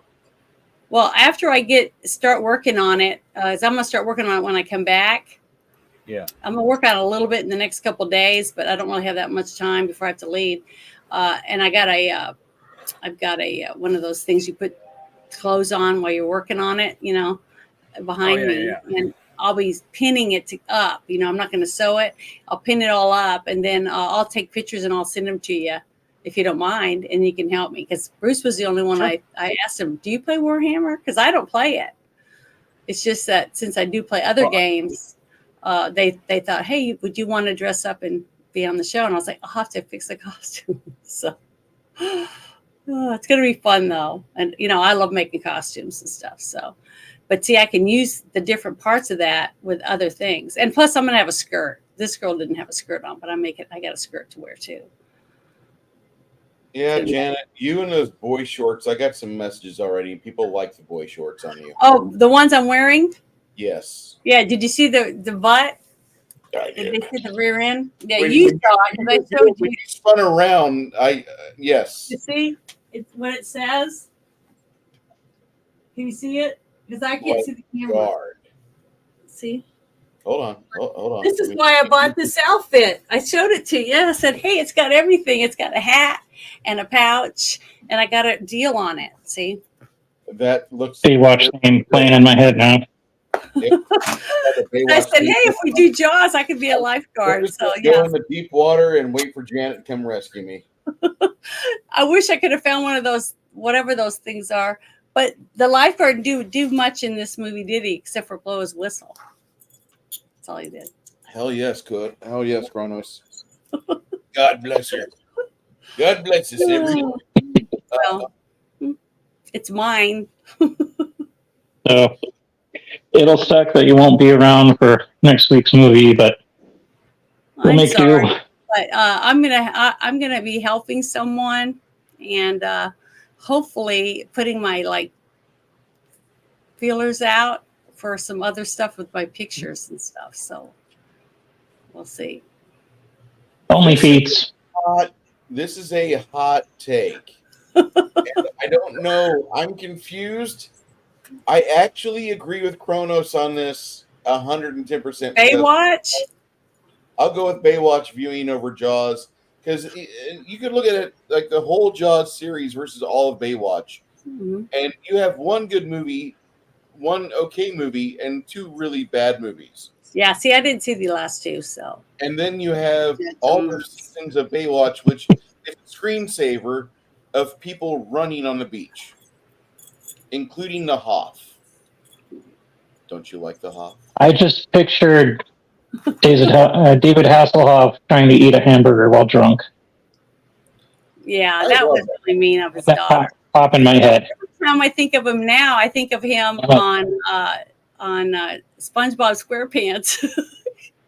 Them riding the Hoff. Because they're riding on his back when he's swimming them to shore. You didn't see that? I remember that. Okay. I remember that too, and he's got robotic pecs. I don't know. I don't remember every detail of it, but it was just funny as shit, and I get to laugh and stuff like that. It is funny as shit. I don't want to think about that anymore. That's David Hasselhoff. Oh man. Yeah, the Hasselhoff. That's what they called him. The Hasselhoff. Knight Rider. Yeah, Knight Rider. But see, I had this prop too, but I didn't use it. My first aid kit. Fine. We're done with the priming of the fungoids. Les mushrooms. Wait a minute. Are we going to be doing something with shrooms? Oh. You guys are in for a treat. You've got a little bit of work that you're doing in Bard's Gate with some noble family. And then afterwards, you'll be voluntold you probably want to go to Donaman. Donaman is a amazing place, has a lot of adventure for you. But I really think that you're going to like what I'm doing with you in Bard's Gate first. And then after that, you'll be like, okay, that kind of makes sense. I get it. And hopefully you guys enjoy yourselves. Hopefully, Correct? I don't die while I'm gone. I'd hate that to happen. That would happen. That would suck. Yeah. So, I would hate for you bad not. We'll enough try to die not when you're to make that happen. I can't say that I won't die. I've come Janet? pretty close. You're gone next week or next game for the high level game too, right? 2 weeks. You're I'm flying out. Let's see. I'm going to get my calendar here. flying out Flying Wednesday. out on the 22nd, early in the morning. I got to drive a little over 2.5 hours just to get to the airport. So, and then I'm going to be gone for the 24th, the 31st. Okay, And then I'm so going to miss we're not going to see you for two the sessions. 25th. I'm going to miss our movie, and then I'm going to miss it on the what's after that on the You're going to miss the first as well. the first. So, Okay. sorry. Well, I guess. Whatever.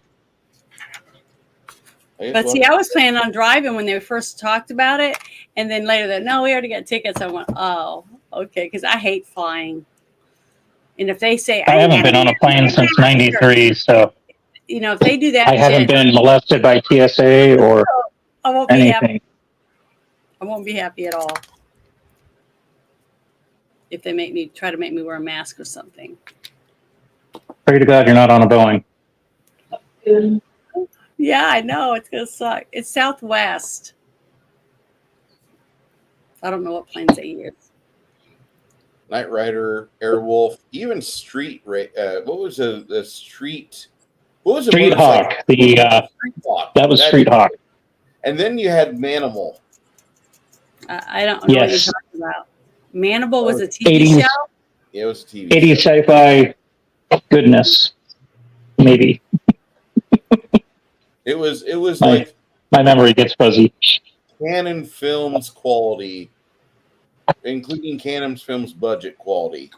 Mhm. It was bad, and it was still better. Street than Hawk was cool because he had a laser and rockets and the super speed. Kit was the artificial intelligence and the whole armored. It was basically like Spy Hunter, but with AI. Mhm. Airwolf. That was cool because it was an attack chopper that didn't look like an attack chopper. And then you had Blue Thunder for a season, which had Bubba and Dick Butkus as footballers. Whose babies are that? Is that? That was Sadie. She had to go pee, and she was very vocal about getting the door open in time. It's like, don't make me pee on myself. But- Oh, I might be having baby chicks because I think I heard some clucks this morning or little teeps. So I'll let you know. Awesome! later. I know. I'm so excited about it. Yeah, our And Manimal and Automan were one season wonders on 80s. Automan kind of looked cool, Okay, but it I was a found lame it. show. This is what I was looking for. I'm putting these rivets in this because I'm making me a. See, my costume is going to be different than the one exactly in the picture. I'm just using as a reference. But see, I got to lace it up and hold all my stuff up. See, it's going to be pretty. See, it's going to have it's like a corset, but it's not. Looking forward to this. I'm excited about it. Because that's for a friend of mine that's trying to start his own like multimedia thing. Remember I told you about that a little? Yep. So if I can make myself look halfway decent and know a little bit about gaming when I go in there, because I already told him I'm going to play Goat Simulator and a few others. So we'll see. I'm getting a friend to pull me access for that Hundreds of Beavers right now. Mm-hmm. So I'll have access to it here probably before the day is over. Okay. Whenever you want to watch it. If you Well, I want. might be able to watch it with you guys. That's what I'm hoping.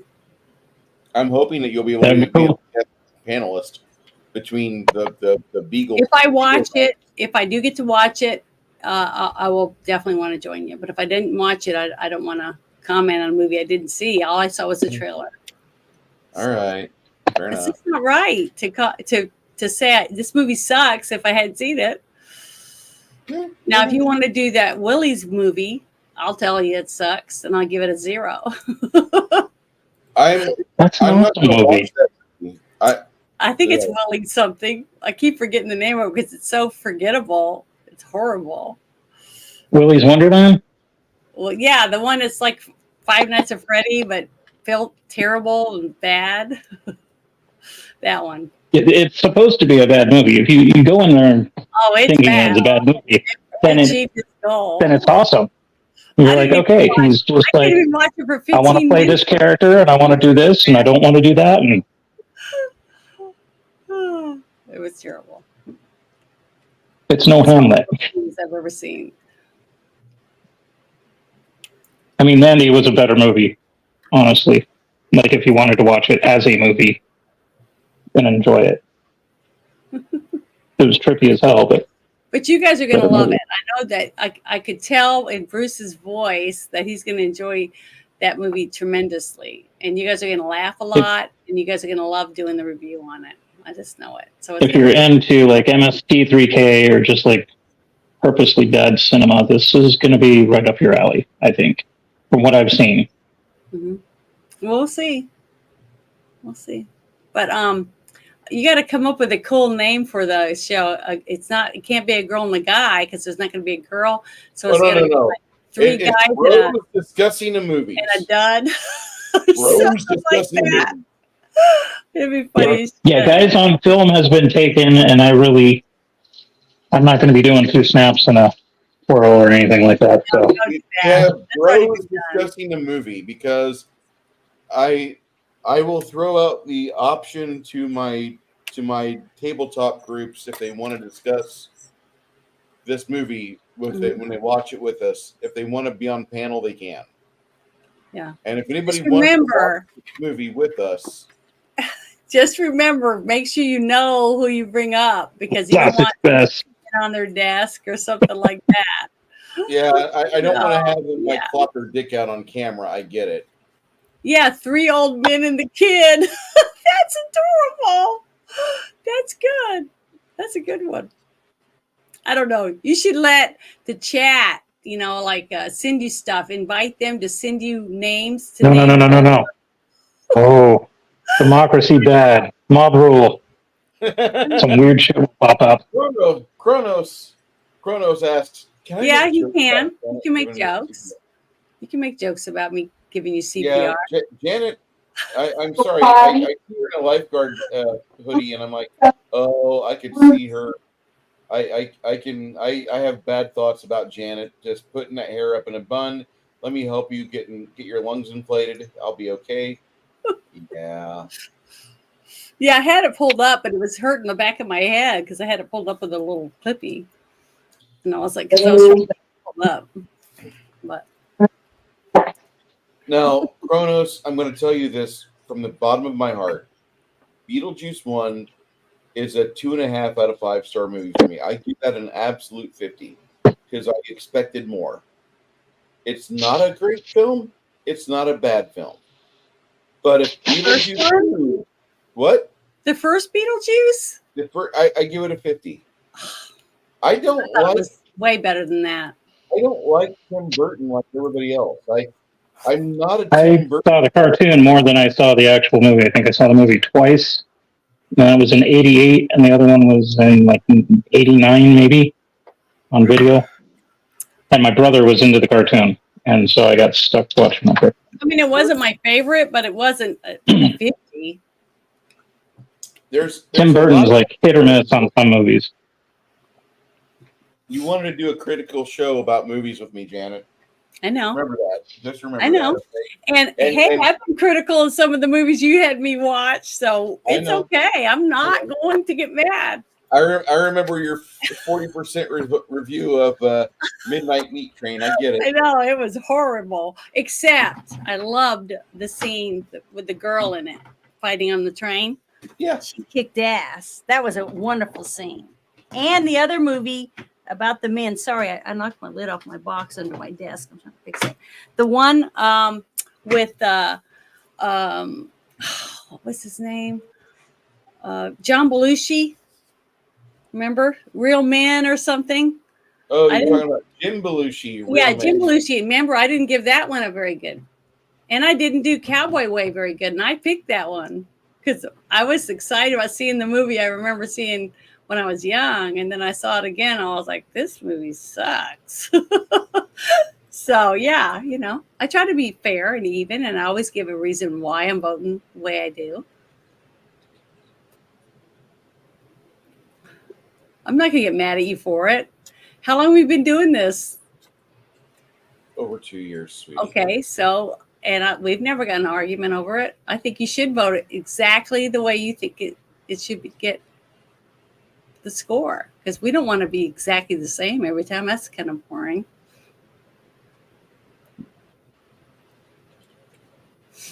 You could But I always wish- super chat the Did we? the Yeah, we rating. did my movie. We did my movie. And I loved it. Which You movie? know, The Great Raid. Oh, the Great Movie. Yeah, The Great Raid was a good movie. I loved it. I still love it. But I I just remember the first time I saw it and how I felt when I watched it. See, that just like we talked about when we did the Cowboy Way. The first time I saw the Cowboy Way, I thought it was great. You know, I was just so excited when I watched it, and I thought it was really funny. The whole thing with the calf, the baby calf. You know, getting the guy to tell them what they wanted. It's just things about it was just really funny. But when we watched it this time, I was like, oh, it wasn't what I expected. It was really stupid and lame. Had really bad script. I mean, it was just, you know, because I wasn't looking at it that way. But now that we're doing this, I'm looking at all movies way differently. Sometimes that's not a good thing. You know what I mean? I've got to say that I loved The Cowboy Way when I saw it in theaters. I thought it was the answer to a lot of problems that I had. Yeah. When I was 19 years old, I thought it was great. Mhm. But when I'm 47 or 48, when we watched it again, Mhm. I was having a hard time because he just ran his truck through a fucking brick wall into a bar, and the cop, played by my hero Ernie Hudson, who has shaken my hand before. Yeah. And that's something I don't get a lot of photographs or autographs. I just want these people to understand, like, I appreciate what you do. I don't want a photograph or autograph of you. Unless we're doing like a big fucking group photo, then yeah, we'll have you center of 6 or center of 8. But I don't need a photograph of somebody just to remind me how cool I am because I shook this guy's hand or I had this guy's autograph. Fuck that. That's faggot. Yeah. That's for fags. And I know some people out there are like, oh my God, you're going to ruin my fucking baseball card collection because I've got all these autographed baseball cards. Well, that's great for you. I don't need that. What I want is just the memory, which will eventually fade and crumble to dust when I die, of the fact that Ernie Hudson shook my hand and he was cool. He was a decent guy. But he played a cop in this movie and he let fucking Woody Harrelson jam a truck into a club and commit B&E on a larceny set on a felony basis to where larceny would be easily able to happen. That movie fucking bakes my goddamn brain. I can't believe that movie got made. I just can't. The more I think about it, time does change your vision, you know, the way you look at things. It does. It just it's so funny because I'm hearing more and more young men that are like in their 40s now, I guess. It's around that range, say in spaces, making comments like, man, I sound like my dad, you know, stuff like that. It's so funny because it happens to everybody.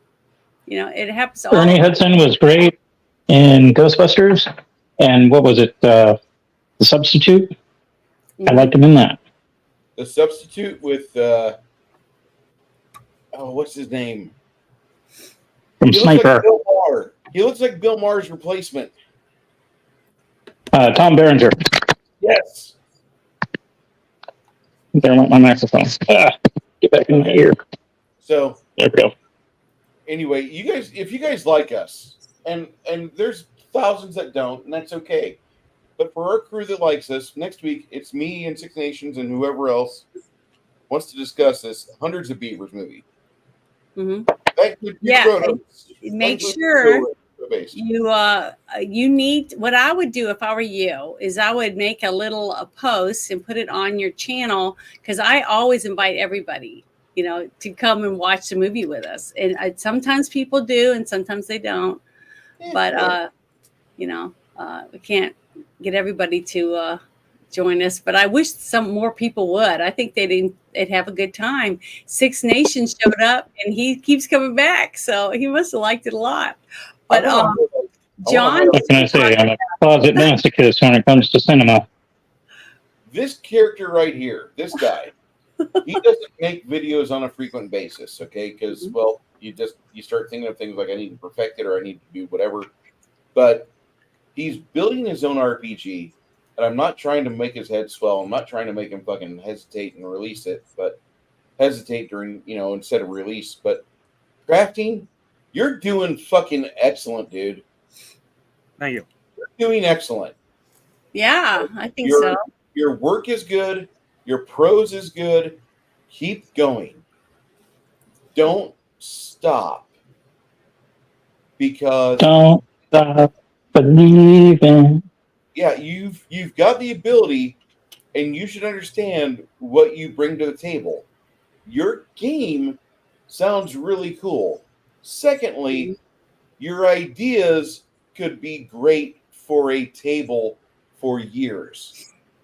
And even if that's just one table, we have to take in consideration too many games nowadays are now not going over 7 sessions. They stop at 6. At 6. What does that mean? I hate to ask that, but I don't No, understand. you're perfectly fine. Okay, most After games 6 weeks, it's pretty much over. Sessions of games. Oh, after 6 they games? wrap up. After 6 games together, they quit and they get new players, or they have a new storyline, or they have something else. But they realize they didn't like that. Let's try it again. And they bang their head against the wall, not realizing what they're doing wrong. Jackie Blue, if you join for Hundreds of Beavers, you're invited. I know you're not here. God. She might. I don't know. But good luck. The door's open. She has our Discord. She knows that I'm willing to allow her wherever she wants to be because her mommy is Janet. And I'm willing, be thankful Bruce doesn't have the lottery for this week, because there would be some changes. Mm-hmm. Like what? Well, we're buying Gamertopia first off. We're going to see how much it's going to cost us to will it be cheaper to settle in Tennessee or Texas or South Dakota? I think South Dakota. South Dakota, though, it's really, really cold. A lot of people can't handle. I'm not leaving. Janet, we have delivery food we can do now. I don't have to go out. My wife doesn't have to go out. We have the lottery. We can pay people to come and drop off groceries. If I need to do that for the whole compound. Well, I was just going to say, because people live in Canada, okay, and people live in Alaska. Only the poor people have to worry about food. And then they have animals, and they have chickens, and they have all the same stuff that we have in the South up there. So I'm just saying, it just takes some adjusting. We will find a suitable valley in one of those 3 locations and have wine and have coffee beans, and we will have cattle, and we will have a commune of about 15 to 20 of our little manufactured homes with some brickwork on the northern-facing portions of it, because I don't want to deal with the north from the north wind. I don't want to deal with that. And we will find a way to survive. We will be on the grid for electricity, but we will have well water, because there's no need for us to try to get anything else. We will find it. It'll happen. If I have the lottery, that's what'll happen. Now, like I said, 15-20. And we will continue. As long as it's a state with constitutional carry, I am totally down. Yeah, that's why I said South Dakota, Tennessee. Well, I'll add Missouri and Texas. Texas is. If I win the millions of dollars that I'm hoping for, I'm gonna have my commune And then down below, I'm going to have a freaking armory that's going to rival not only the Tower of London, but most gun shops in the U.S. If I And I'm going won to the nerd shit out. I would And open remember, my own every shop. time you swim in the ocean, you're swimming in fish semen. Until we meet again. The shop that you see on Big Bang Theory, you know, the one where they go and they hang out. I would want something like that, but I would also have tables for people to play games. And I would have another section for people to build Legos. You know, That's why we buy one of those like broken down towns that people left for some reason, and the buildings are still there. We just renovate, designate one as the local gaming store, fire up the bowling alley, whatever. I just remember when I was living in, I think it was in Spokane or outside of Spokane, Washington, is there was a base there. It was near Fairchild, I guess, Air Force Base. I think that's the name of it. Fairchild Air Force Base, yes. There was a shop there that I remember getting to go in a couple times. My mother wouldn't take me, but I remember getting to go in, and there was tables, just regular tables, people sitting around playing different games. And there was comic books, they had posters.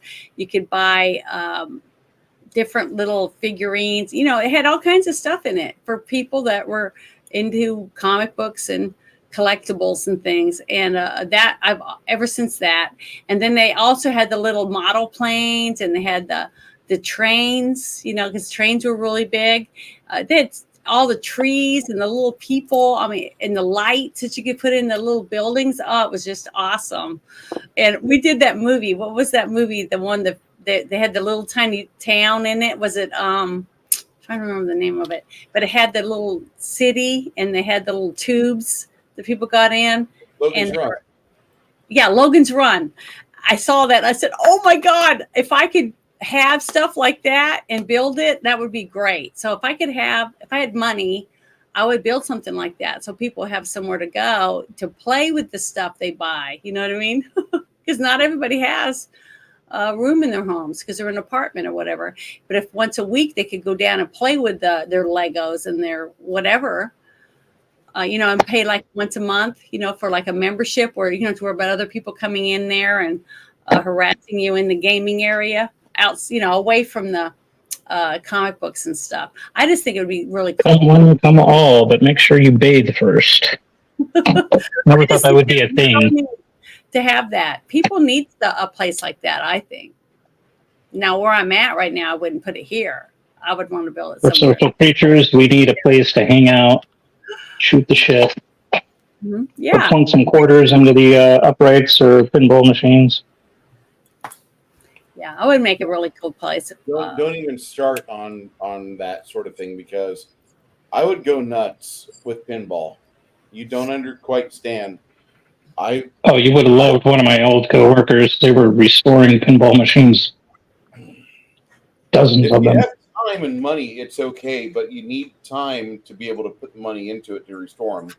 Yeah. Yeah, this was definitely a work in progress. This was like early 2000 when I discovered that they were doing it, and they've been doing it for 15 years earlier.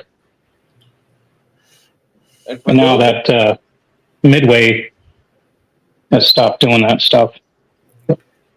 If you can make meth gators, you gotta be kidding me. Jones will be making an appearance, a celebrity voice impersonated, on Shadow and Son's channel here. I'm just waiting on a package to get over here. So I can you know, if you flush drugs down the toilet, you could be creating meth gators. Police in Tennessee say. Florida man responds, challenge accepted. And there's Chad himself. Yeah, I was trying to answer for some reason I cannot get on my phone so I can reply on my timeline to tell Jeremy, yeah, I remember when I thought he lived there. Because when we did that movie, because he asked to do that movie, I thought he lived there. Moonlight in the Escanaba, amazing film. Mm-hmm. Okay, that was a lot of fun. If you know my Discord, if you're in my Discord and I put a link for it up there in the chat, go ahead and grab it.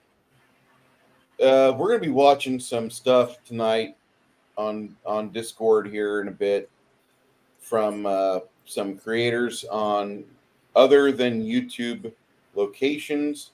So Mhm. there might be some language that some of you don't understand or like or quite catch the concept of. If you're pro Second Amendment, swing on by.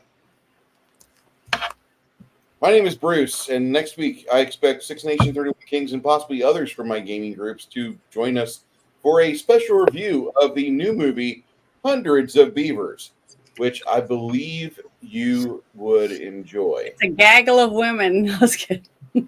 If we can get a gaggle of women to come into it, I will change the title of the stream from Bros Discussing Movies to Familia Discussing Movies. Well, I was just saying, instead of being called Hundreds of Beavers, it was a gaggle of women. That's what I was seeing. It's not just women, but this movie looks like it's great. Yes, it's beavers, hundreds of beavers. Do you want to know, Kronos? I'm not going to monetize this stream, so let me just show you All those damn beavers. This might be taken off YouTube. Maybe Kronos might want to join you guys in Discord and watch it. That would be awesome. Yeah, I would love it if you showed up. Crafty, Kronos, anybody. We're gonna. I mean, I thought the trailer was hilarious, but I can tell you right now, it's just not a movie that I don't think I would enjoy it as much as you guys would. Don't knock it till you try.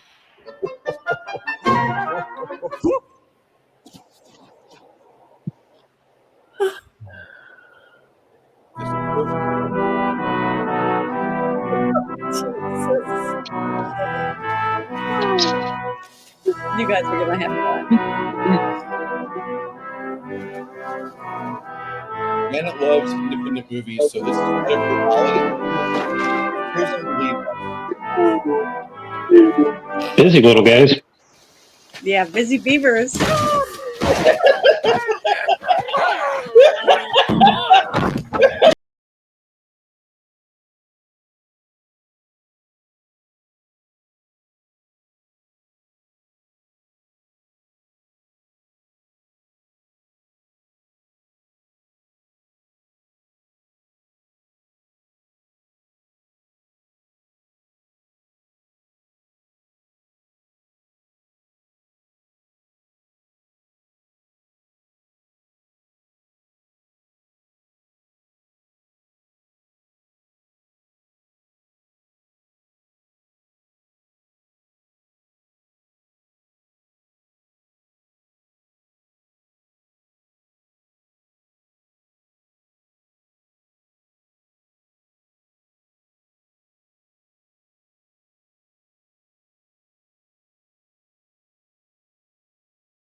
I'm so our looking mess now. forward to this movie.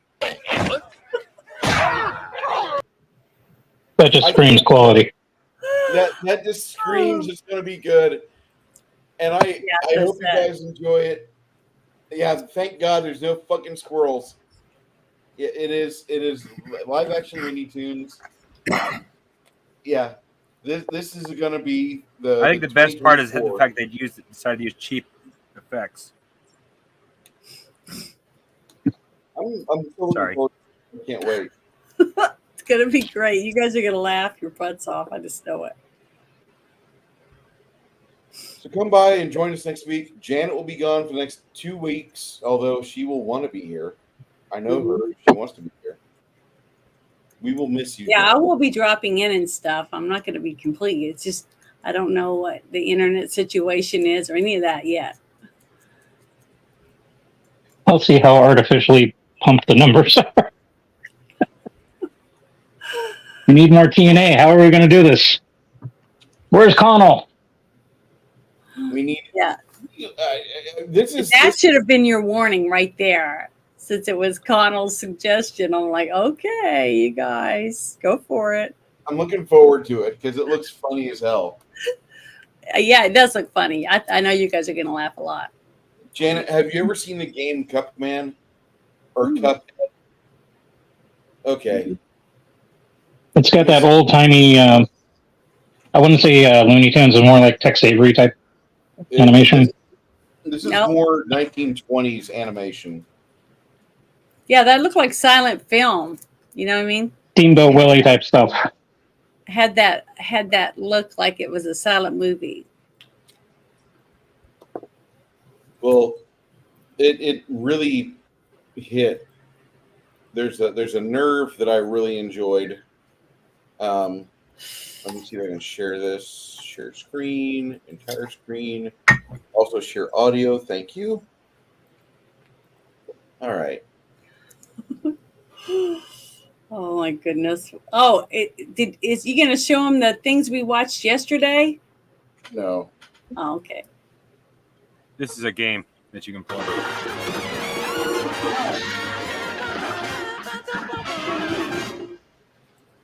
It's like SpongeBob SquarePants.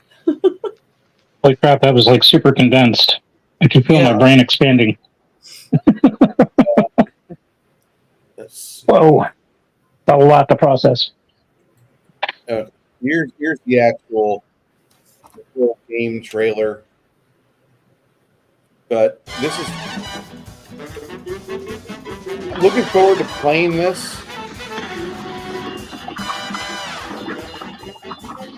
It's a stupid game, but I love stupid games like that.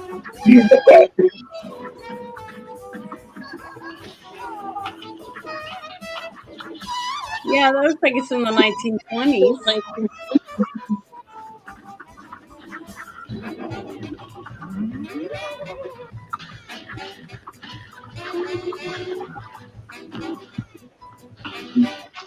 It's called Cuphead. Cuphead. No, I'd never seen it. This is about I don't know how old it is. It's not new. I'll just say that. And it came out in 2017. Everybody I know has played it, loved it, but it's a very difficult game, and I'm looking forward to trying it. So, see what happens. Next week we'll be doing some fun stuff with Hundreds of Beavers. I don't know what movie we're going to watch the second week that you're gone. I have not planned it yet. How about You already have something. the picked? Lost Skeleton of Cadabra? Which one? If that hasn't been the Lost Skeleton of Cadabra. The Lost Skeleton. I had mentioned it, and I don't know if it was considered. I don't remember that one. It came out in 2001. Well, it was made in 2001. Came out in like 2004, and it's a spoof on B movies and 50s sci-fi. Well, I'm still waiting on that documentary. The documentary's coming up, Janet. When? Still waiting on that. I'm excited about that one. You The know, about mo- all the best, the- what was it, best 90s movies or something? Best 80s sci-fi. Okay, And yeah, you're that talking one. about In Search of Tomorrow. In Search of Tomorrow. Yes, that's Search it. of Tomorrow Part 1 is in 2022. In Search of Tomorrow Part 2 is in September 8th and September 15th. September Okay. 8th, September 15th. So when Yeah. you come back, I'm gonna write them on my. when you come back, Uh-huh.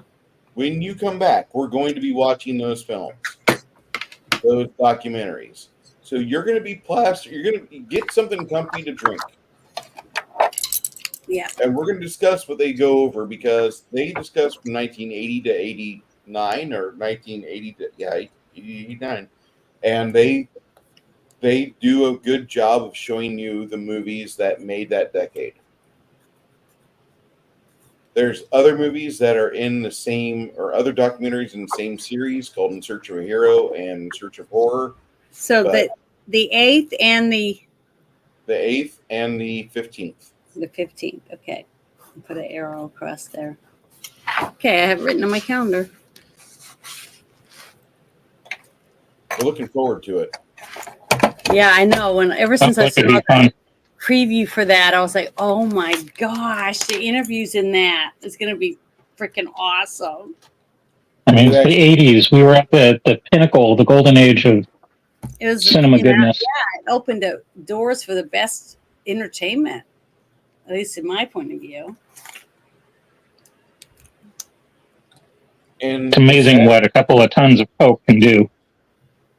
the biggest problem that I have is that in the early 2000s or late 90s, I knew computer gaming would never get past that.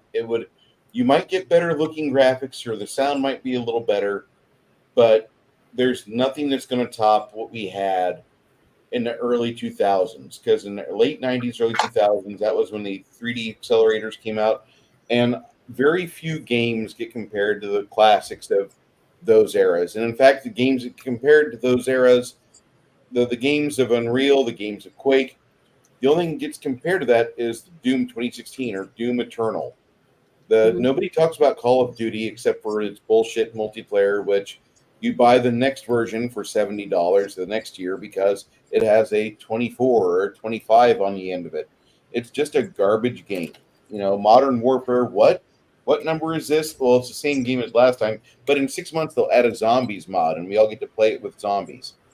There's very little innovation nowadays in games. So that's just my big rant, and we'll go into that. They're even cracking down on modders who are making better content than the creators themselves. It's crazy. That is a sad, sad reality. All right, so I did find your lost skeleton of a cadavra, so I think we'll put that on the list. You want to do that September 1st? Sounds good. All right. So let it be sitting. So let it be written. So let it be done. Everyone, have a great week. Janet will return in 3 weeks from now. Hopefully she'll see us next week, but she will be in Freedom Land. So if you're there at an ice cream shop in Florida and you see an attractive woman with auburn-colored hair and a bikini on walking a beagle. Yeah, not in a bikini. I won't be walking a dog. I'll be wearing shorts and a shirt. I'm sorry, Janet. In my head, and comfortable shoes, show show the shoes my off. feet. Oh, I don't have high heels on. I just have tennis shoes. Just make sure you're not near any of the retirement homes. Retirement homes? How close are you to the villages? I don't know. This is a new area. Those poor guys are going to have heart attacks. She used to And if you're live dressed up in your lifeguard outfit, you might send the wrong signals. because I've never been here before, so she's moved. So we'll see. I'm just looking forward to see how this works out. I'm genuinely interested. She'll be just there walking along all innocently, and some 70-year-old computer chip mogul sees her with a dog. Here, you want to come over and have some sweet tea? I don't know. We'll see. But Shows you off his InfoWars hoodie collection, and Janet's like, "Oh, InfoWars, I could get comfortable here."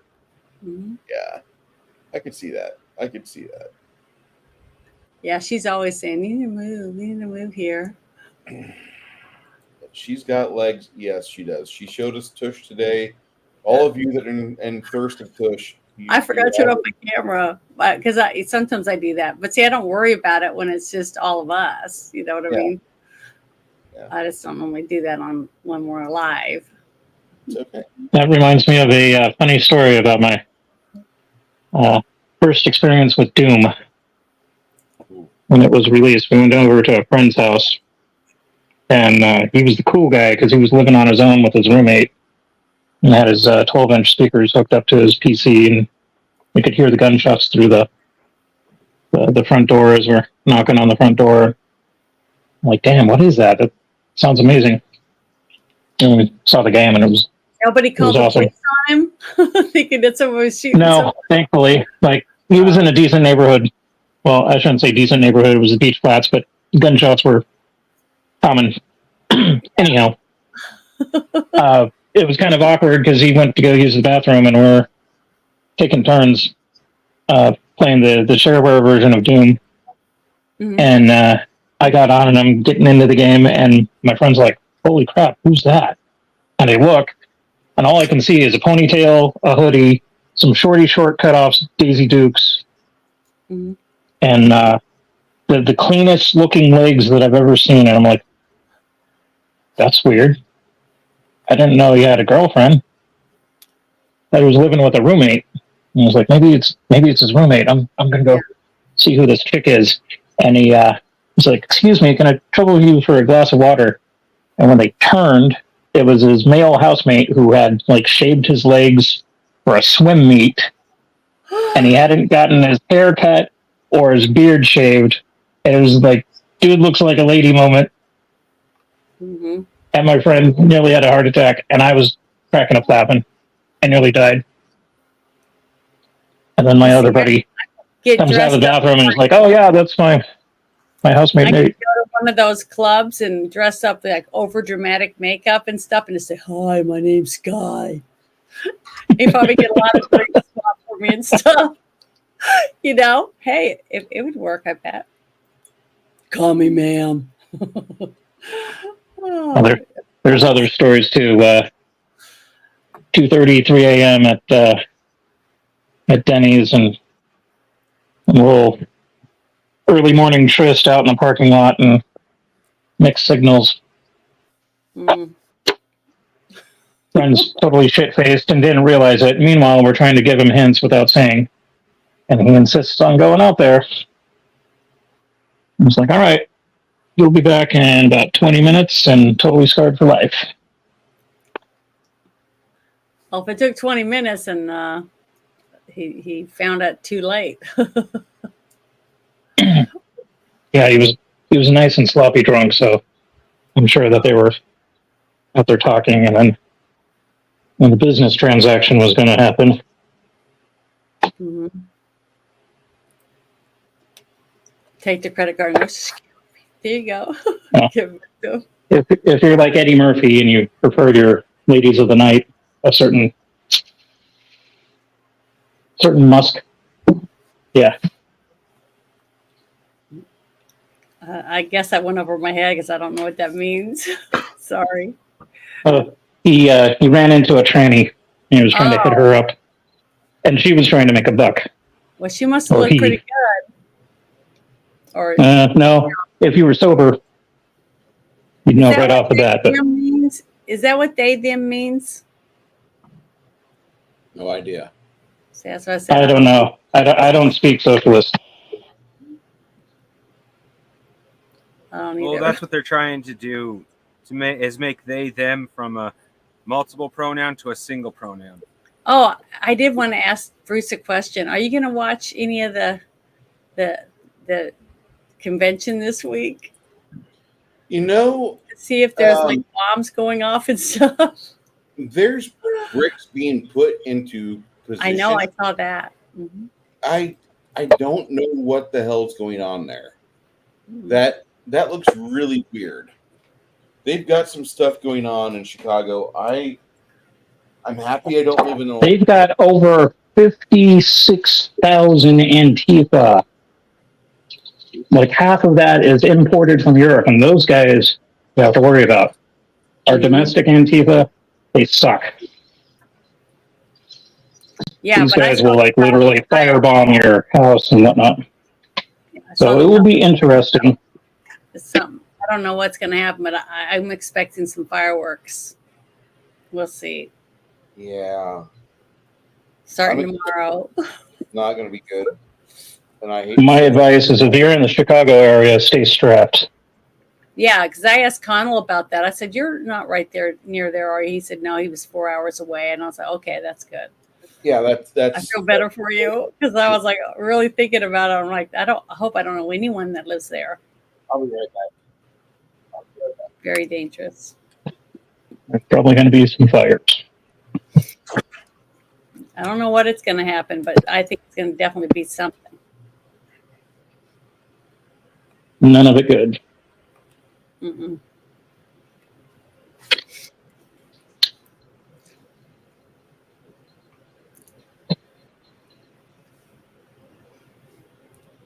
But thanks, guys. This movie was fun. I'm glad we watched it. I missed watching it.